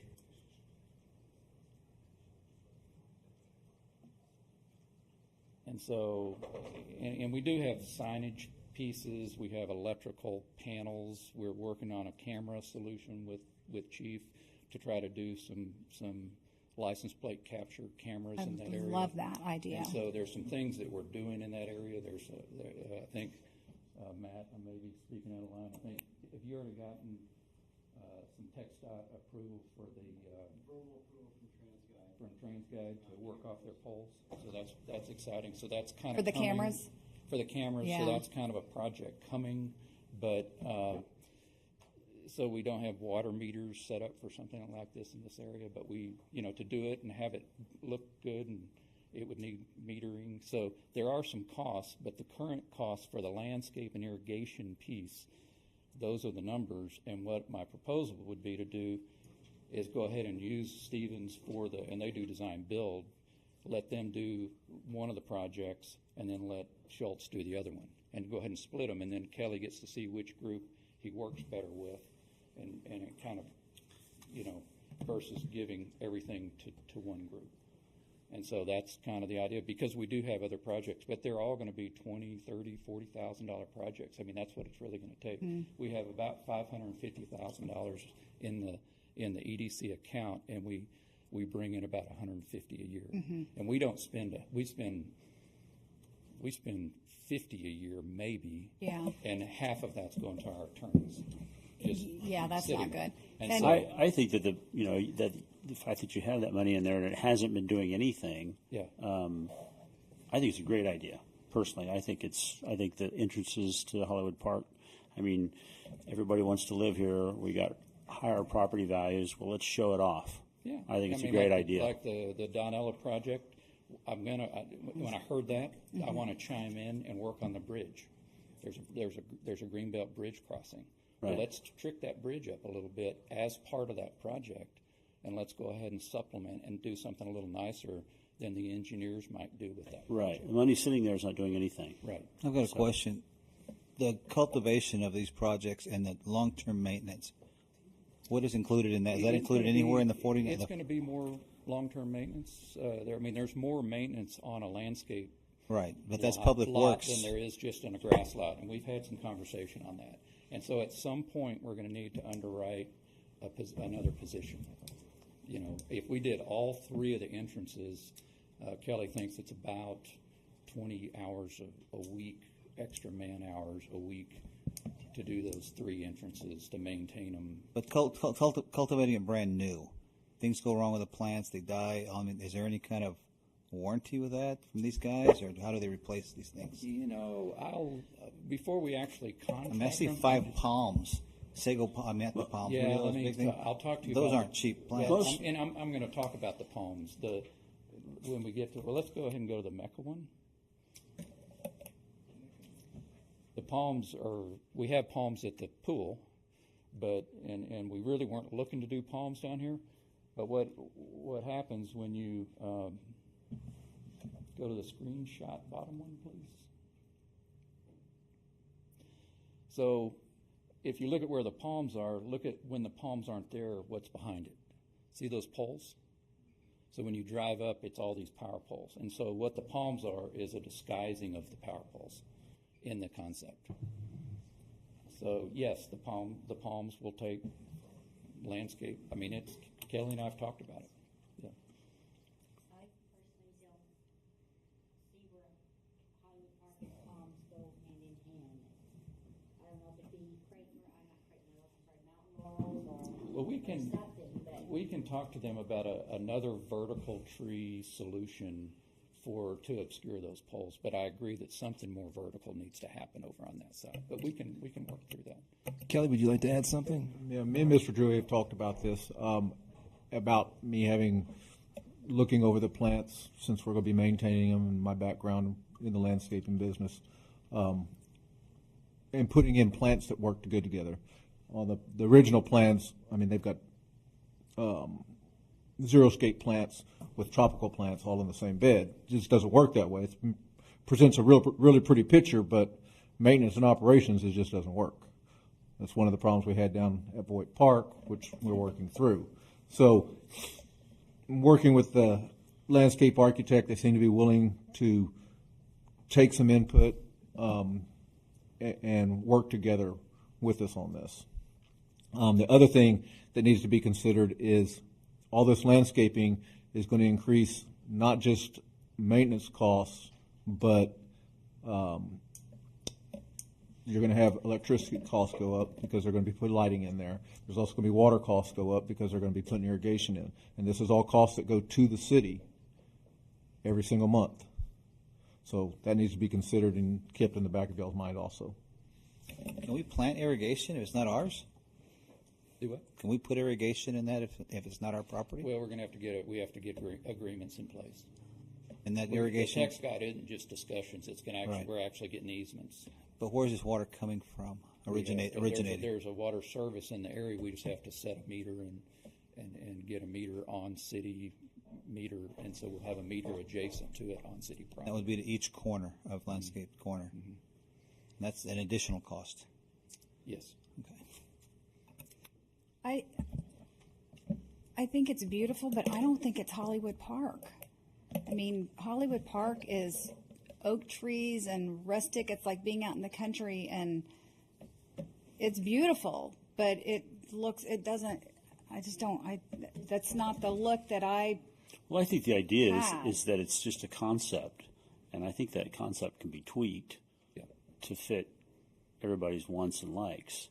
And We're never going to satisfy everyone. No. I know, and I don't. How do we come to closure on Right. what the concept is without just not doing anything? Right. That's the thing. Well, I think it's a good idea just to move forward and you know.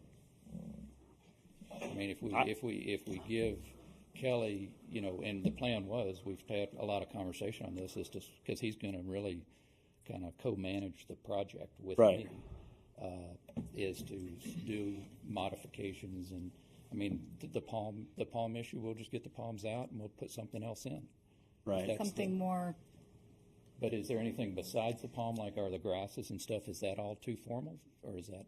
I don't know. I just, you know, I don't want to be a downer. It doesn't look like Hollywood Park to Well, me. no, the downer is the upper picture. And I do. I'm in favor of beautifying the entrances. But I just mean, it looks maybe like you're not, driving into a business park on the maybe upper not picture. on a large scale. And again, that's not our property. It's the easement. So that's my concern. And then, so I mean. But that's where our identity begins. That's the first impressions of our city. So that's where our little sign is attempting to say this is our town. I know. And you can't even see the sign. I know. You know. I mean, I definitely think it needs, beautification. And I'm good doing that side. I'm not good doing the other side. That's Bert's property. And I'm really, same thing at Donnell. I think we should beautify the one side where our sign is and not even mess with that other bit. I think it just might be a nightmare. I think I would side with that just from a standpoint of we can do this and we can see the change that we can make, and we can develop it knowing this is our property, and then see how the other getting the permissions evolves, and might be easier to get it if we give them a good example. Well, there was another piece of it I didn't mention is, we're hosting the Realtors Golf Tournament in October. And so the idea is we're trying to promote Hollywood Park as now a golf course community, which is kind of a twist for EDC. And so we're working with Sonterra, improving the path down into Sonterra. We're doing a clearing behind our facilities to get better views down into the golf course and stuff. And so, which I think will be great for the facilities, and so we have a good collaborative thing going there. But the we're going to have, there's no realtors tournament this year, and so this is kind of the realtors tournament, which is a big deal, and we're going to get a bunch of news press on it.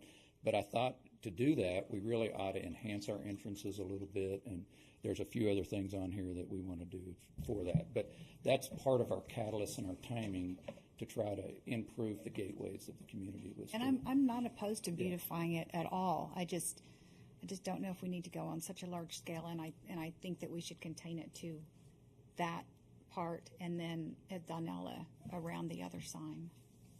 But that's just my opinion.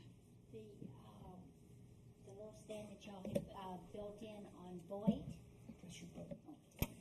the rock that you put in on Voight. See, I like it better when it's on our property. It's the entrance to the property on maybe a smaller scale. I mean, our property really does go out to the freeway. It's just that we only have the roadway and we only have a little bit of right-of-way on the side. So it is our property out to the roadway in terms of the right-of-way. and the other part of my concern is I'm a tightwad. I understand paying for the landscape design, but you could either have a community club, like they have the River Authority organization that cleans up the San Antonio River, something like that here in Hollywood Park, or we pay some overtime to Kelly's men to, I mean, that's how I landscape my yard. I got the design, put the plants where he said they were, and it was landscaped just like they did the drawings.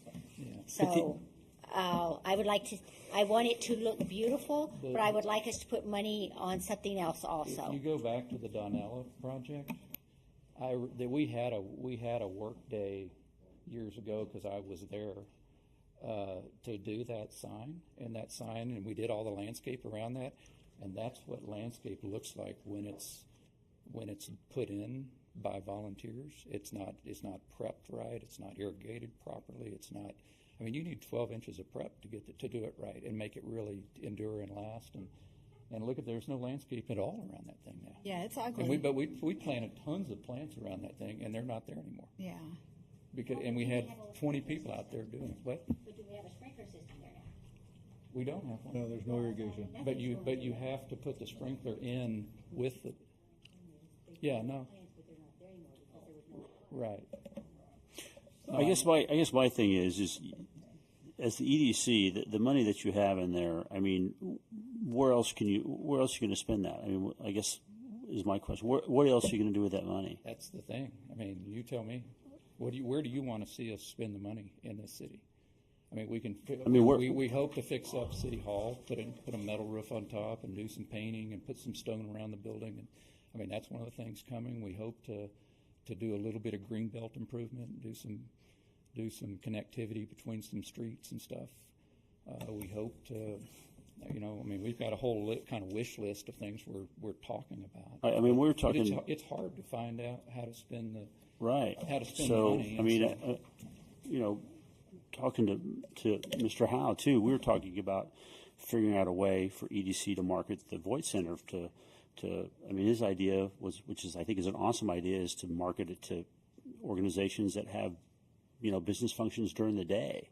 Yeah. And if we're going to market the Voight Center and sell Hollywood Park, the EDC is selling Hollywood Park. Let's make it look sellable. Let's make it look great. One of the things I'm doing is on go ahead and go to the other down further. It's like do that. So go to up to the site, full site, up at the top. No, back down. The back a slide. On the agenda. No, back up. Go back to the folder. Go back. Go back to cart. There you go. Now go up to the site at the top where it says Voight Park site, right there. So one of the things that we're doing, and this is just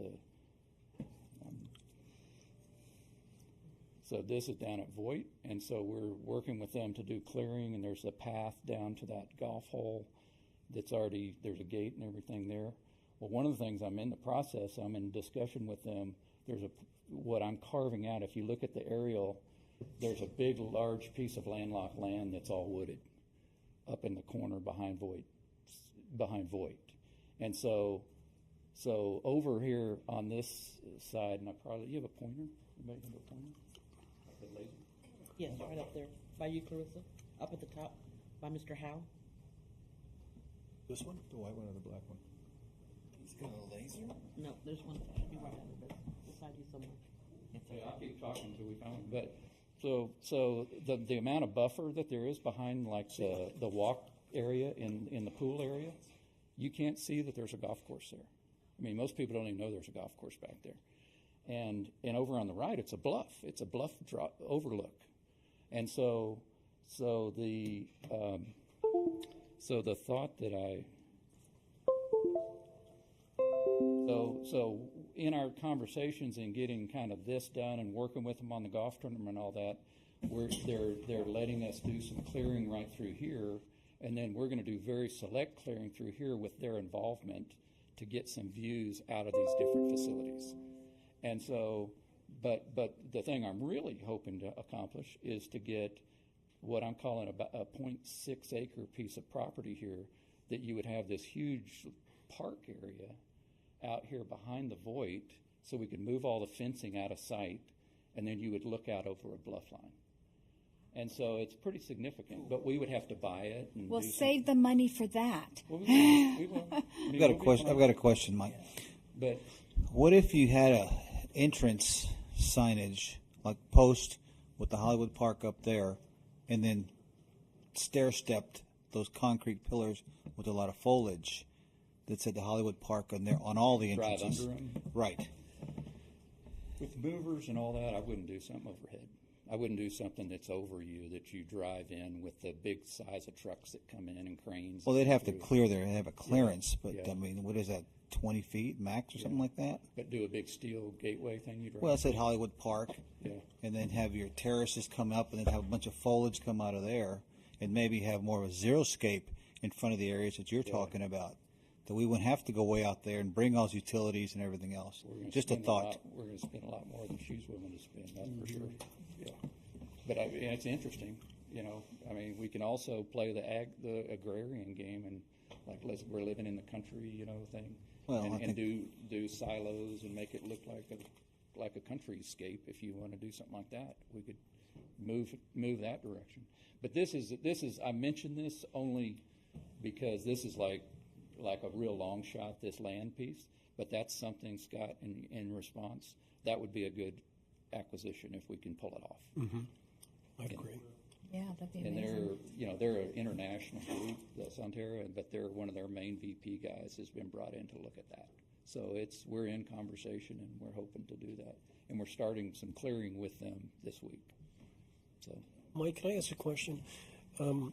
The entrances that you had up there, were you trying to get those done before the golf tournament? I was hoping to, till I ran into Deb Truman. I was doing pretty good. Hey, come on. I think it's a great idea, guys. I think we need to get something, a nice entranceway into Hollywood Park. Whether the design concept you don't like, it sounds like it's flexible and we can work, on that. I mean, I can have a session with Kelly and the landscape and come up with something and tweak it a little bit and get there and get the right materials in there and get the palm trees out of it. We can get the palm trees out of there. Yeah, get those palm trees out of there. Well, I guess The butterstick stones. The stones kind of are a way to stretch out the entrance. I like the stones. I think those are awesome. Are already relevant to the park. What'd you call them? Buttersticks. Buttersticks? Buttersticks. Just a big limestone block. Yeah. So we have them down at Voight, and we have them at Triangle. So they already relate to what we're doing. Right. I like it. I like it. And I even like the palm trees. So My thought is, if in the interest of brevity, not just tonight, but for the golf event as well as an overall, just having a handle on the cost side of it, if we looked at like the item number 8, which is talking about the design phase and getting something worked up for Voight Park. You said some minor landscaping because that's where the tournament starts. And if we looked at But it's all freshly landscaped, so item 8, Okay. I don't need a lot of funds there. Right, and I've thought Yeah. if we looked at the sides of the intersections that have the current limestone signs now that say Hollywood Park, and knowing that we can do a lot with the If you Mecca. like it, then jump the street as a future. Yeah.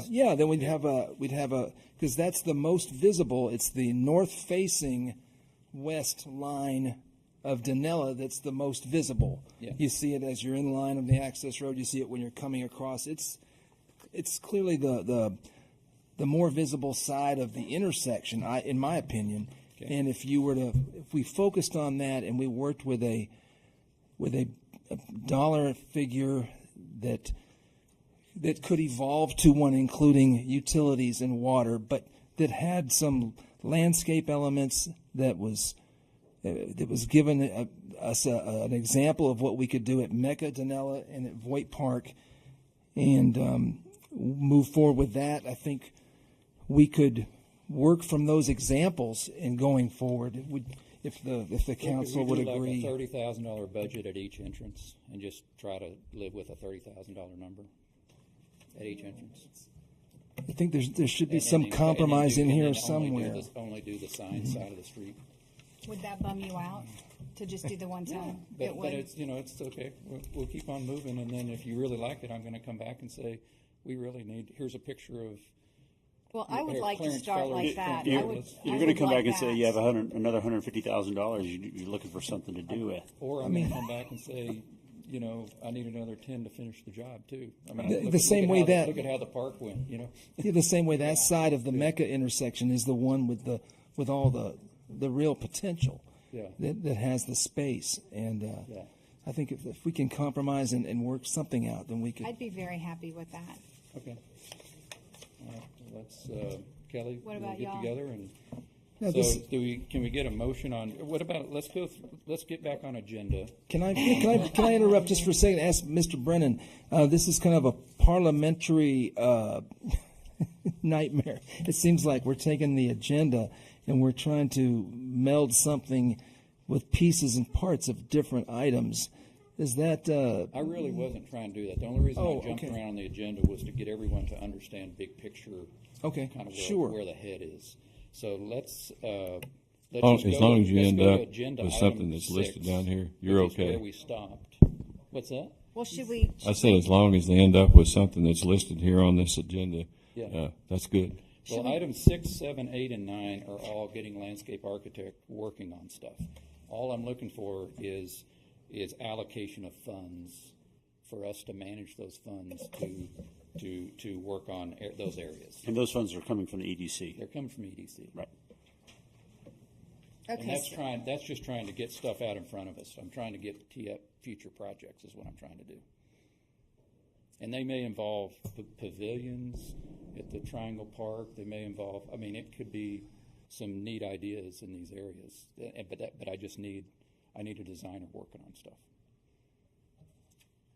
I kind of hate I don't to have a problem with it. I think it's something that we should move forward with, or let EDC move forward with. even Pocket Park. What would you? Pocket Park is that stupid little park. Well, on like you Dodge said, Road. I don't think there's going to be a I $2,500. don't believe we need to use the term stupid on the park We've that's talked 4 about- houses we've talked down about from community gardens. We've talked about exterior fitness facilities. Uh-huh. I was over in China, and there was just these fitness facilities were everywhere, and people were out using them, and they're amazing. Because they have all the little treadmill things, but they're just little things you get on, and they're just real They durable. have those in Australia. They They're have real those neat. down there by And the so by the we water. need to So have can some we of those around. can we make a motion to approve these 6, 7, 8, and 9, or is Yeah. that? Can we do that? A company would like to drop 700 scooters within our boundary. I think Yeah, I Pocket see- Park would make a I'd like to great dog park. Okay, so yeah, did Well, you is there money associated with these 6, 7, 8, and 9? $2,500 a piece for 6, 7, 8, and 9? Okay. Right. Yeah. How much? 2,500 is what she said. So how would I make that motion? Just I got a quick question. You got Voigt Park down here. I've mentioned I'm not going to utilize everything on Voigt I Park. mean, that's a brand new park. I don't see what landscaping designs need to be changed on there. It's really not, I'm just asking him to look at it. Like, one of the things we talked about at Voigt Park was putting in a bocce ball court. Well, I want him to design the bocce ball court so I can bring it to Well, the problem with that is we don't have any turf area to be able to put anything That's why I'm in. trying to get us more land. So I need concepts. Yeah.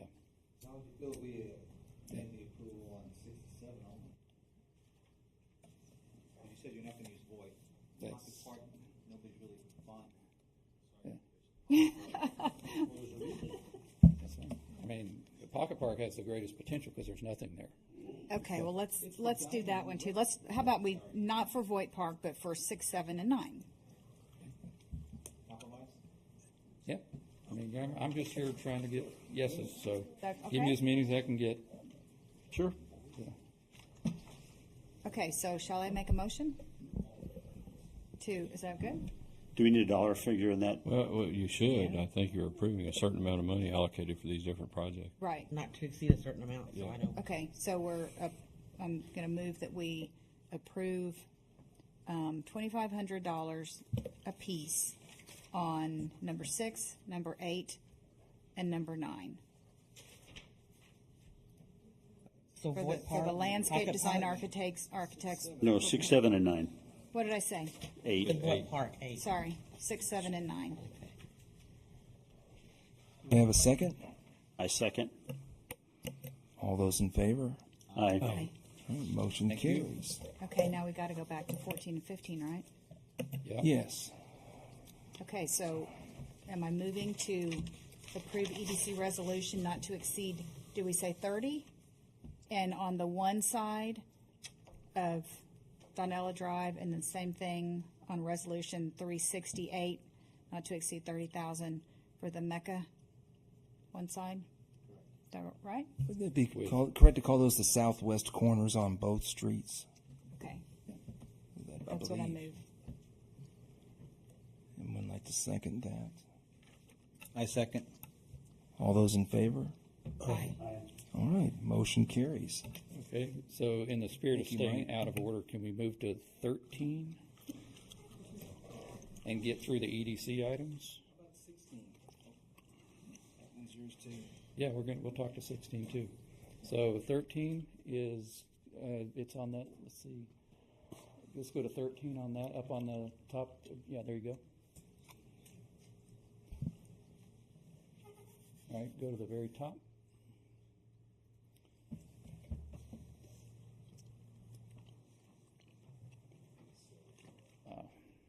We're going to work on technology in the city hall. We're getting a new server. Yeah. All right, so the idea on this, that kind of the ask item is, there's a fence between the pool and in the pavilion, and there's a fence line there, and there's no shade structures in the pool area except for umbrellas. What ends up happening in the summertime is someone goes up to the pool, they set their stuff up by the umbrellas, get in the pool, so those umbrellas are taken.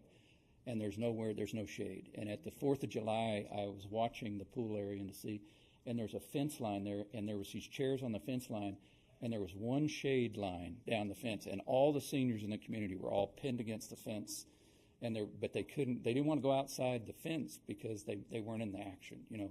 So my suggestion is we have a pavilion the same size, essentially over behind Voigt Center, that if you have a birthday party, is a big pavilion. That back porch is the same, almost the same square footage as our pavilion.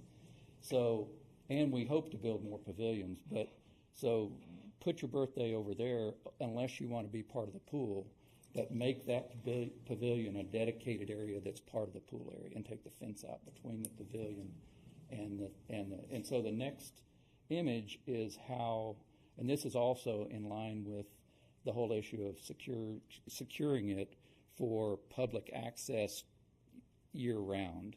And so the next slide is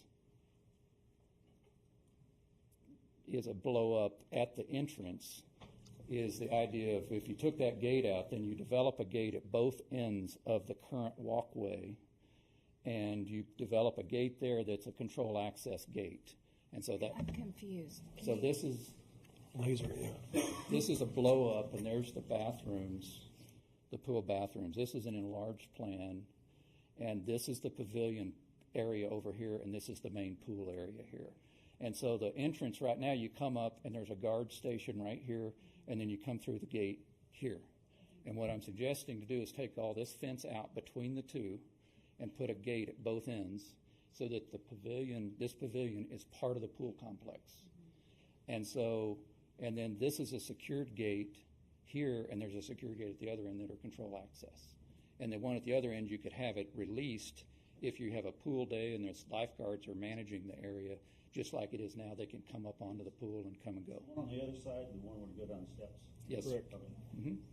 And so the railing, you use the railing as fence, and then you come around and it steps up and becomes that. So that's kind of the idea there. And then do a whole lot more cameras. We've already talked to the chief about that, and add like 3 or 4 or 5 more cameras in the area and get full coverage so that there's no little areas that you could go without being searched. So we have, and we're actually looking at a scenario where there's actually a record scenario to where you have record of who's been in the area. So that's what we're trying to move towards.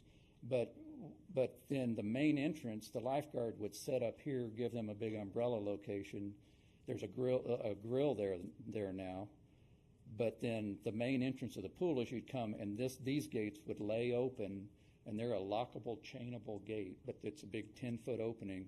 And so the next slides, so that would be the main entrance of the pool, unless you were had your fob and you were an adult coming after hours or any time kind of thing, you could come in and out that gate. But the main general public would come in this pool, and what's nice about it, and I'll show you the next slides, are if you go down the pictures, like this is the current, and this is what the experience is coming into the pool now, and that's the fence. I just kind of want to emphasize what's that? Yeah. Okay, go ahead and just flip on down through these as much as this is the fence on the other end. And that's kind of where I'm suggesting. This is a view from the pavilion, but that's the blockade I'm trying to eliminate. Is the panoramic, but looking through and how much fence. And that's the line where all the seniors sit, those chairs against the side. Now this here, when you walk up, there would be a nice umbrella, big umbrella set right there. Where that grill is, I would take the grill out of that location, and probably that just wants to be a gas grill inside the store, inside the snack bar. I mean, if you're cooking for the big group, if we need more grills there, then let's just scoot them down or scoot the lifeguard down. But back up to that last one, please. And so when you come up, those gates and those chairs would just be totally open. So when you walk up, you're looking out into the pool. So the next slide would be, this is what right when you enter the pool, now this is what you're looking at. And you're seeing the nice award-winning architecture here. You're looking across pool, and you're not looking down the tunnel vision of so the whole presentation of the pool is improved. And you get to walk over to the table, put your stuff down, take your grandkids, play in the little pool, go sit at the table and watch them, but you can get to them because I can't sit at the table when my grandkids are in the little pool with it because they're too far away if something happened. But I could sit over here and visit with my wife and while they're sitting there playing because I could get to them in time. So I think there's a real self-serving thing here, but I think it's just going to be better. I think it's just going to be more like a resort where the pool and the pavilion engage one another, and we can get this done for not that much. I've asked for a fund here, or not to exceed $20,000 to get all the gates adjusted if y'all agree to the concept. So these were just more slides, and then go on down. This is a night shot. That's just kind of emphasizing how nice it is out here at night, but no one really knows this because it's just, you can't go there at night, So this is through the fence. And then this is another kind of item is I'd like to eliminate this wood fence up to a certain point and have it to where when you come down the street, you actually see the sign and kind of not have the wood fence. And I'll visit with that neighbor. Another future project is to develop a sidewalk up that side of the street. You mean like open from the telephone pole to the street? Mm-hmm. Is that what you're? Yeah. And the sidewalk up that street was part of the Voight thing, but we didn't get the landscape architect approval on that one. So we'll talk about that in the future. but I wanted to come up that street with a sidewalk because of the amount of activity we have down there. And then do landscaping as you go up the street and work with those neighbors and improve the landscape with little benches and stuff. So that's a thought. But I think that fence, this is our park. You know, this wood fence got this, like, what is this fence? So that's what I'd like to see us eliminate the fence back to some point. And I know people can cut across and all that, but if we do the right landscaping and we do the right, adjust it and add a few stones and do some things, we can discourage that. But I think for the most part, everybody's going to the pool and they're going on down the street. So. I really like the view that you set up, where it looks much nicer than walking down the tunnel. But now if I don't belong to the pool, but I like to go and sit at the pavilion and just have a drink or something and watch everybody swim, can I still get through the pool? Because I'm going to have to go into the pool area now through the lifeguard. But there's a pavilion right there. The Splash Park Pavilion looks across the pool, outside the gate. If you're willing to look through a fence at a pavilion as a non-member, you have one right there. And there's nice seating, shade.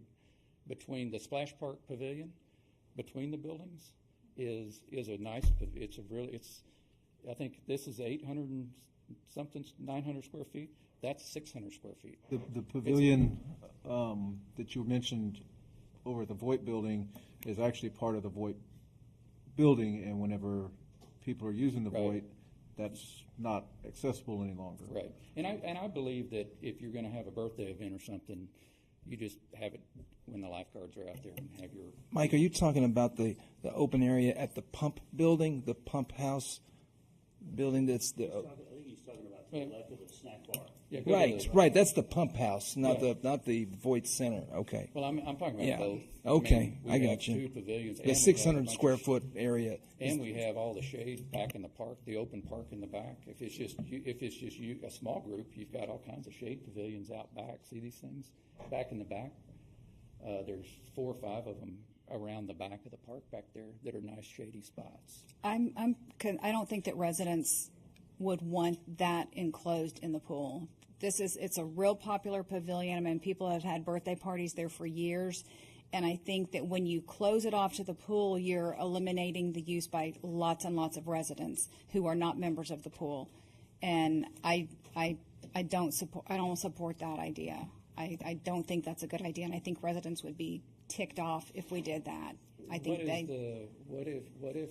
And I'll tell you why, because they want to be close to the playground out there. You know, they've got their birthday party under here, or they're gathering, and the kids are out here playing in the sand and out here, and it's not the same as being over there. And I mean, we had tons of birthday parties there. I know, you know, Sudi has said we want to be able to reserve it, and I think they would be mad. Would that get you there?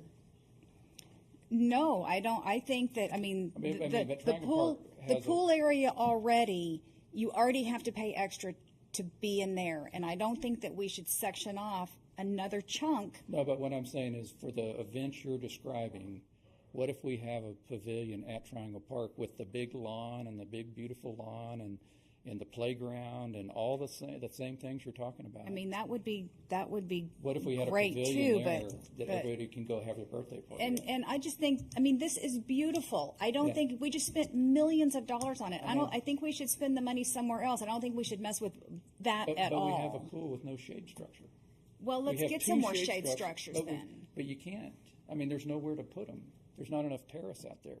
You could put some permanent shade structures inside the pool area very easily. Yeah, but that just takes a really nice design and just clutters it up. Do we really need more structures out there when you have 2 shades? Just give me one of them. Which one can you give up? Can you give up the shade structure over here? You've fenced them both away from the pool. I think one of the reasons why they set it up that way, but I could be totally wrong. I know why it was set up. There's a sign in the pool that says no food allowed in the pool area. So I think that's why they have it fenced off, where you keep the food out over in the eating area, and then you come into the pool. I think that's why it was done that way, but I don't know for sure. Well, there's people with their beer cans, and there's stuff going on in the pool, and I've seen people with food in the pool area, and it's not And it's not people are eating their dinner, their lunch at the table out there.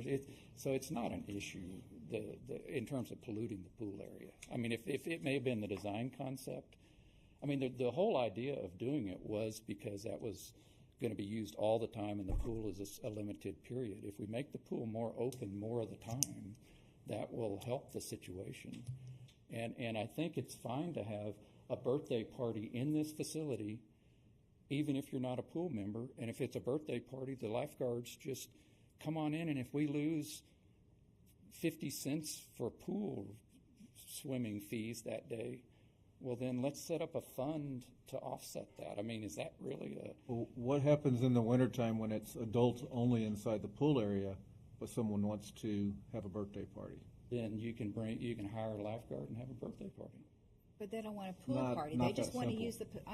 I'm not in But favor the of that. EDC can hire a lifeguard for you to make it more of a. We can set up a fund for that. I've said my Because I piece. think it would be better for the community. What do you think? You're making faces out there. You do? You think you do? I really do. I don't want to be mean here, but you're shooting down a lot of stuff that I think I'm thinking are wonderful ideas.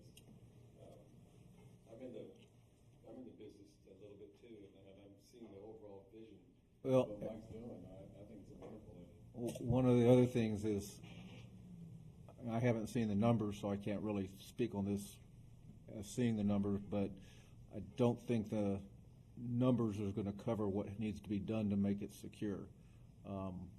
It needs a 7-foot fence all the way around the pavilion area included, and the rail's only a 3.5 or 4 I foot. can talk through this with Chief Pritchard a little bit.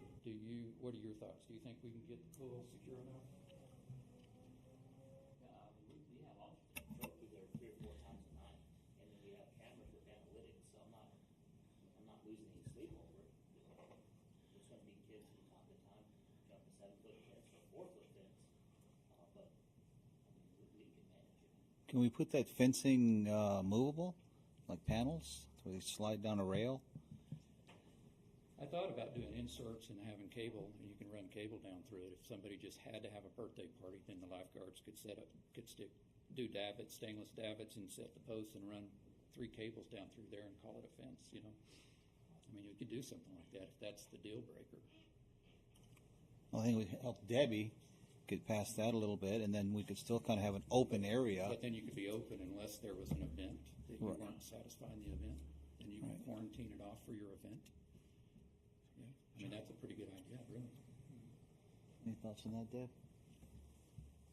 I've said my piece. I think that all residents should be able to use it. And, I mean, that's just, I'm one of 5 though, so don't. Would what I just described would that satisfy you on that? If you wanted to have an event there, then the lifeguard takes and puts in 5 poles down through, in the holes that we're taking them out, put a stainless receiver, and they stick the pole in the receiver, and the poles each have D-rings on the sides, and it has a series of 3 or 4 D-rings up the side, and then they take these long cables and run them down the poles. I could do it in 5 minutes. This is like a temporary movable I think it's boundary enough to say you can't for the come pavilion. here. This is Like in the off But season. but right now, can you reserve that part of the pavilion and No, you just show up and have your party. so So It's so, open yeah, to I all mean, it's public. really open? It's Okay. a public park, it's open to all the public. Okay. So you're taking away the public park So and making it now, this is You're a making it private part of the pavilion. pool. I that you have think to pay trying to for. section that off is going to create a huge issue, maybe even legally. I don't know. If it's a public area and you're trying to, What if we replace it in the neighborhood? I mean, that's what I'm saying. If we did a pavilion, next to Chester's with a community garden, we do a pavilion. oh, I mean, by I the triangle. personally, I like the idea of Okay. what you've come up with, Yeah. but trying to section off stuff temporarily, I think, is going to create more issues Well, I think so. than people are going to be like, well, hey, I live in Hollywood Park, I have access to that picnic table just like you do, and somebody's like, oh, no, you're not, and then you create a The center was sold to the residents as that. Right. That's an issue. It's how it was presented for the bond, and we've got to be fair to the majority of the residents. And but that's more. It's a timing issue, if somewhat. But were but it's important were they still. involved in water heating the pool? I mean, they weren't involved in that. That just happened. So I mean, it's. I hear you, but I don't agree with you. But the heating of the water it allows more access to the pool, but it's not taking. A lot of people think that's a crazy something. idea. So Okay. I mean, I would rather run that one by the residents and say, do you think it should be part of the pool, or do you think it should be open to everybody? Because I think people will be pissed if we do that. So what would you need? A petition? Can I get a solicitor thing and go get a petition signed? Pay your $300 and I'll be glad to get your picture. I'm just kidding. EDC's getting money. I got to buy a golf cart now so I can get around the neighborhood and go get my solicitation. This is a lot more work than I thought it was. There's a lot of moving parts to this. Yeah. This item. I'm realizing why there's no money spent in the EDC. Well, I like your concept where it's all open. It looks very pretty, very resort, and maybe part of it is the thing where if you went to Memorial Park and built a pavilion and put some swings and stuff up, because once you take that out, then it seems like the park behind there, the grassy area, is for the pool members, and the tables are for the pool members. So, But there's all kinds of shade back there. I mean, if you had a birthday party, there's shade structures all over the place in that back area now. You could have a party with shade structures, and now. It just seemed like it Yeah. would just be for the pool members. Yeah. So maybe if you did the Memorial Park and you built the pavilion and the playground and stuff like this, maybe residents would like that. They would have a nice new park for kids. Hey, Janice, Get resident opinion. do you know what the amount of revenue we receive through pool membership? I can look it up real quick for you.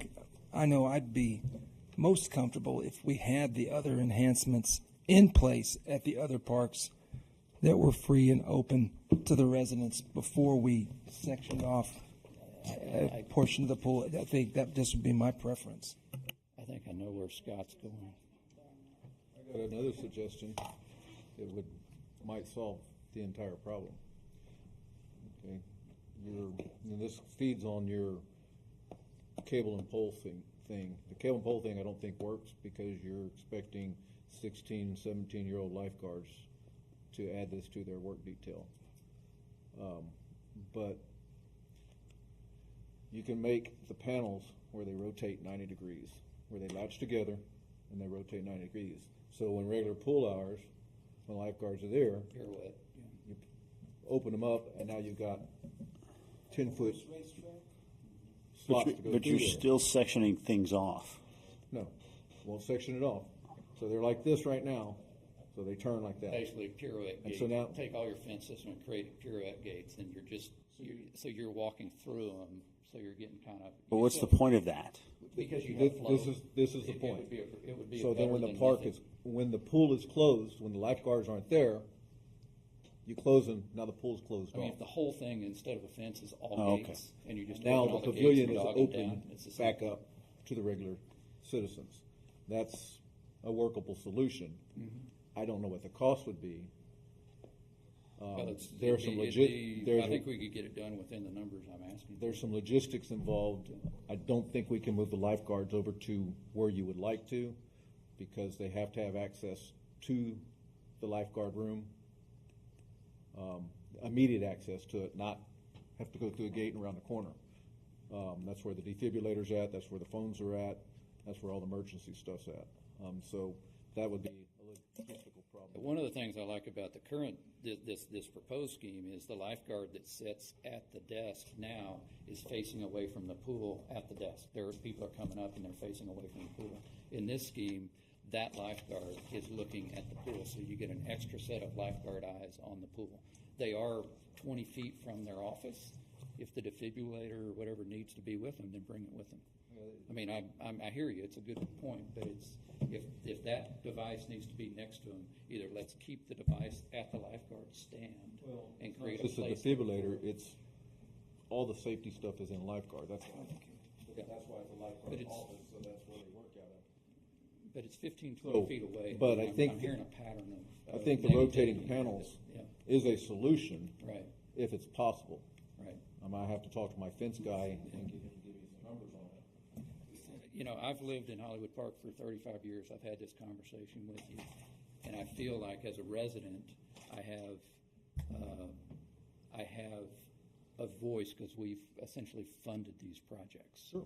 And so I appreciate your opinions, but I think there's a difference between a staff opinion and a resident opinion on these issues. And so. I'm an operations guy. Yeah. I just got to figure out a way to make everything work. Yeah, but we need They'll make the a decisions for it. pro-go, make it a better city attitude within our team, and that's what I'm after. And we need to make sure that that's the team we have, and I believe strongly that. And I run into you on everything, and I collide with you every time I bring something up, and I'm really getting kind of tired of it. So I'm just letting you know, Kelly, I'd love to work with you. I like it. I have great respect for you. But my goal is to make things better and move this city to a different place, and that's what and create a lifestyle that I think is even going to be better than what it is now, with views, with some of it's beautification, but it's really lifestyle. That pavilion with that pool is a different experience, and I'm kind of see where Scott's going on. How many members and what's our revenue?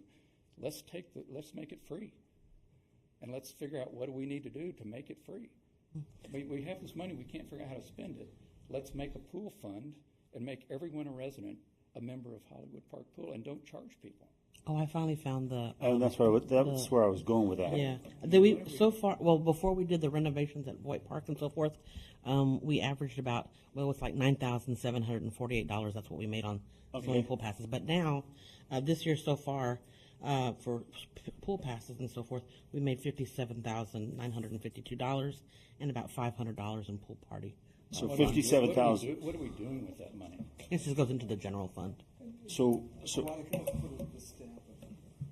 $57,000, $60,000, let's say, is what we bring in for the pool membership. Yes, sir. So far. And part of that's out of town, so. Or that's what? Part of that's out of town people. Okay. Or out of Hollywood Park residents. Okay, So gotcha. people from across 281 can buy a membership. Right. Well, anybody can buy a membership. So some of that we could. So for residents, Could that be subsidized by EDC?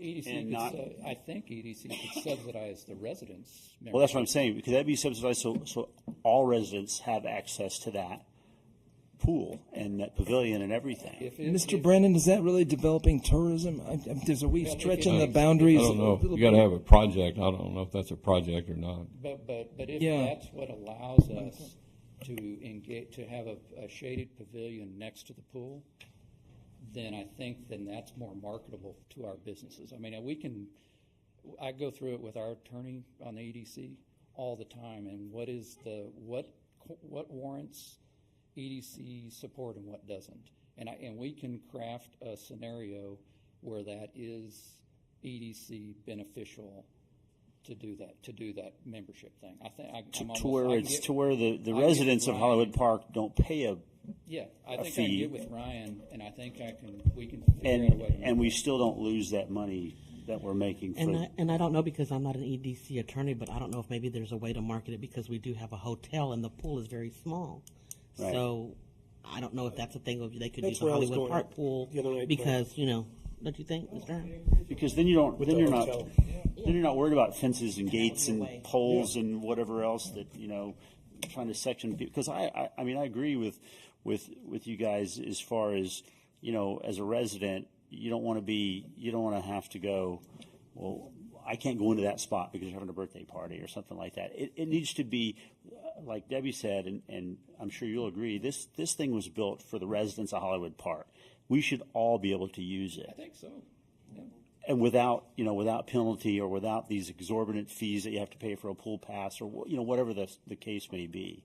And I the think other we thing should I'd be say able to is use if we it. determine that EDC can't figure out a way that we can't fund it, we can fund something else that you need funded, and you can fund it. Right. I think it's a we can doable fund it. thing. I We mean, just have to you figure out just how got to to find fund it. another way to skin a cat. I mean, if we can't, And we've had this conversation on other stuff. right. Because we're trying to figure out how to spend our money. We can't figure out how to spend it. I'll spend it all day. Yeah.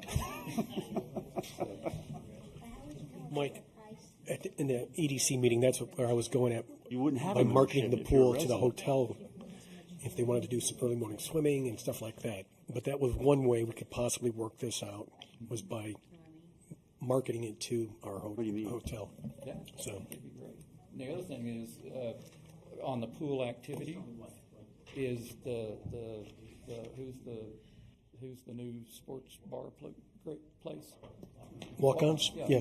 So Walk-ons has offered to come down and take orders at our pool anytime. Yeah. Well, what I think we need to do is we need to get with Walk-ons and have Walk-ons man because we can't make a profit down there the way it's set up, but they can. So why don't you just have our snack bar, come in here, set up on Saturday, staff it with a person or two, bring all your nice fancy hamburgers in here, and let's have a full snack bar. I mean, we have a snack bar, but let's let them make the money. We can't make the money, let them make the money. We want them to succeed because they're our business. You know what? So, I think we've got a lot of good ideas So anyway, being bantied we get around approved. here, and I think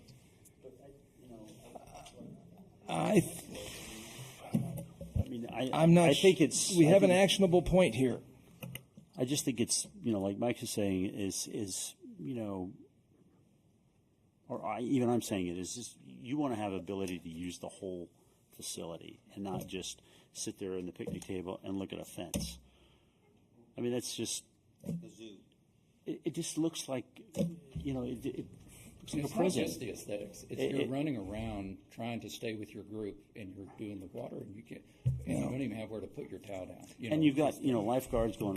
Where's your band or where's this? Where's that? I mean, you're just in and out, and it creates chaos. But then when the pool's closed, no one can use the pavilion. Well, I think you can if it's closed. I think you're Get a talking pool about pass. having a year round for the residents. But it's not like that right now. I mean, we're talking But it about can be. in the future. I'm uncomfortable making decisions tonight about free access to the pool, banking it on EDC qualification.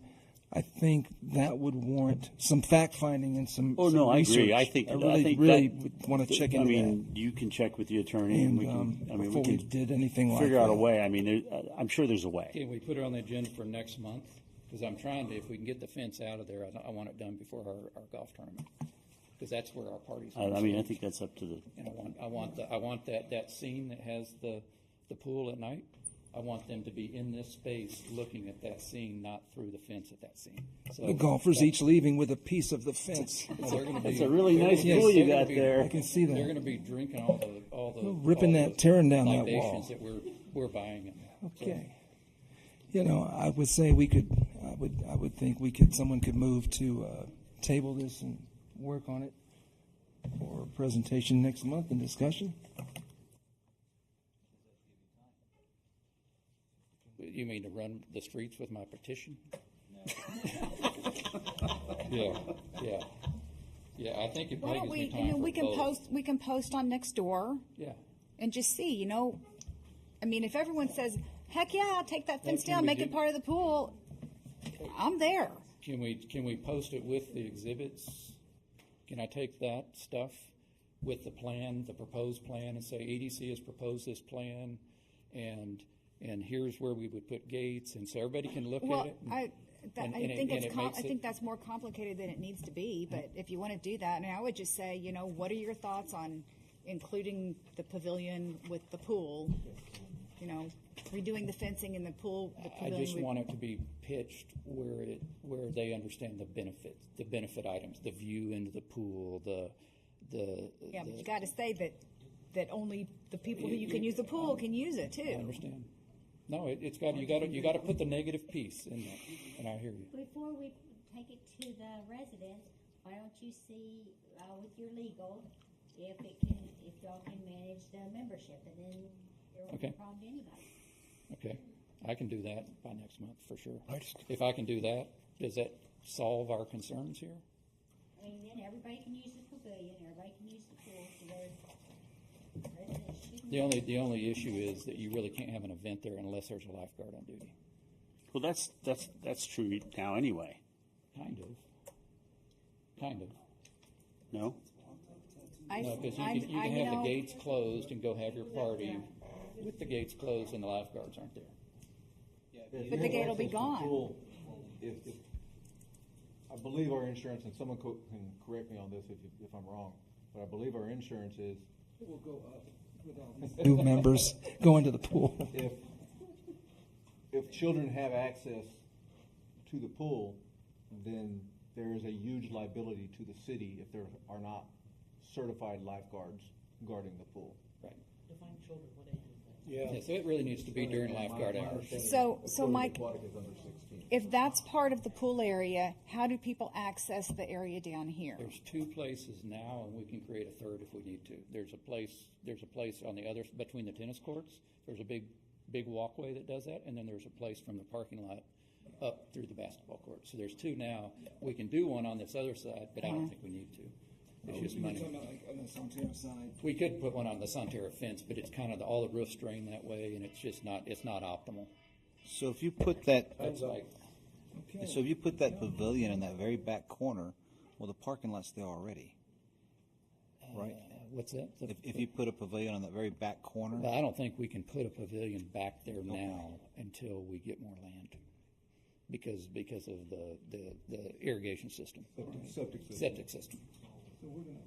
We're going to table. Are we tabling this topic for now, and then we're going to go to item 16. Okay, 16 is the next pictures on the large rear end fan. Before you go to 16, Mayor, can we Yes. take a vote, or can you make an announcement that we're going to table 13? Just so Yes, that will way. someone make a move to do that? I make a motion that we table item 13. Are we going to do it next month? Yes, sir. All those in favor? Aye. Motion carries. Yes. All right. Now let's discuss, take action to approve resolution number 369, not to exceed $10,000 for the 2018 Voight Center fan replacement project. So this item, these are the fans, they're in the back, they're these small scale fans, and what I want to do is put the large commercial fans in there. The big ass fans? Yes. That's what they're called. I'm sorry. Yeah, and take these two fans and redeploy them. That's the name of them. But see, they can't even handle the wind. They've hit the ceiling, and it's just. How many fans? You're going to take these We're just down? going to do two. Two, right? Okay. Yeah, the other one doesn't have the ceiling height. This is 14.6. We can put them in. And they're a heavier, durable fan.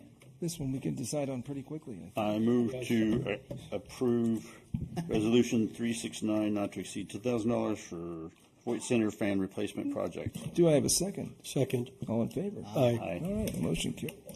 And I'll tell you on that, I just threw a number out there. I don't have a quote on that, so just for the record. But, all right, am I done? Can I leave? You're never done, but yes, you may. And we are adjourned now. It's Thanks, 9. Mike. Thank you, Mike. It's 9:30. We're going to go into executive session. I'm sorry. I'm sorry, Mike. We're not quite done with you. I forgot. We're going to discuss, take action to approve EDC Resolution 361, authorizing the Hollywood Park Equipment Project that you guys had approved last month. And that was for the radio equipment, the backup cameras, the equipment that goes on the new police car. And it was also it was the radios, it was the modems, and the equipment that went in the squad car that was approved by the EDCs. This formalizes that and allows us to make the budget.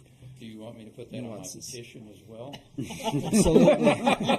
Mike, I'm not thinking. I make a motion to approve EDC Resolution 361, authorizing Hollywood Park Equipment Project. We have a second. I second it. And we have all in favor? Aye. All right, motion carries. Leads us to number 11, discuss, take action to approve EDC Resolution 362, authorizing the Hollywood Park Software Update Project.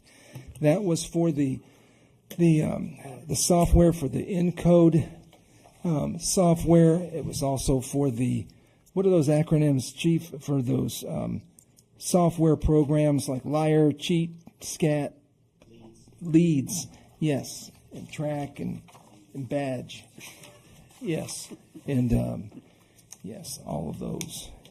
And I'd like to move to. I move that we approve that. All right, we have a second. I second. All right, all in favor? Aye. Motion carries. Thank you. Now at 9:35, we're going to go into executive session. Thank you again, Mike. Yes. Thank you, Mike. Mayor, are we just gonna stay here and do this? Good to me. But does my wife need to leave the room? You're really, honey, you're okay? Thank you, Mrs. Murphy. Thank you very much. Have a cold beer ready for him. Thank you. Yeah, I'll meet you in the pocket park, honey. Ah, good point. Let me take the, yeah, because it'll be all over the place.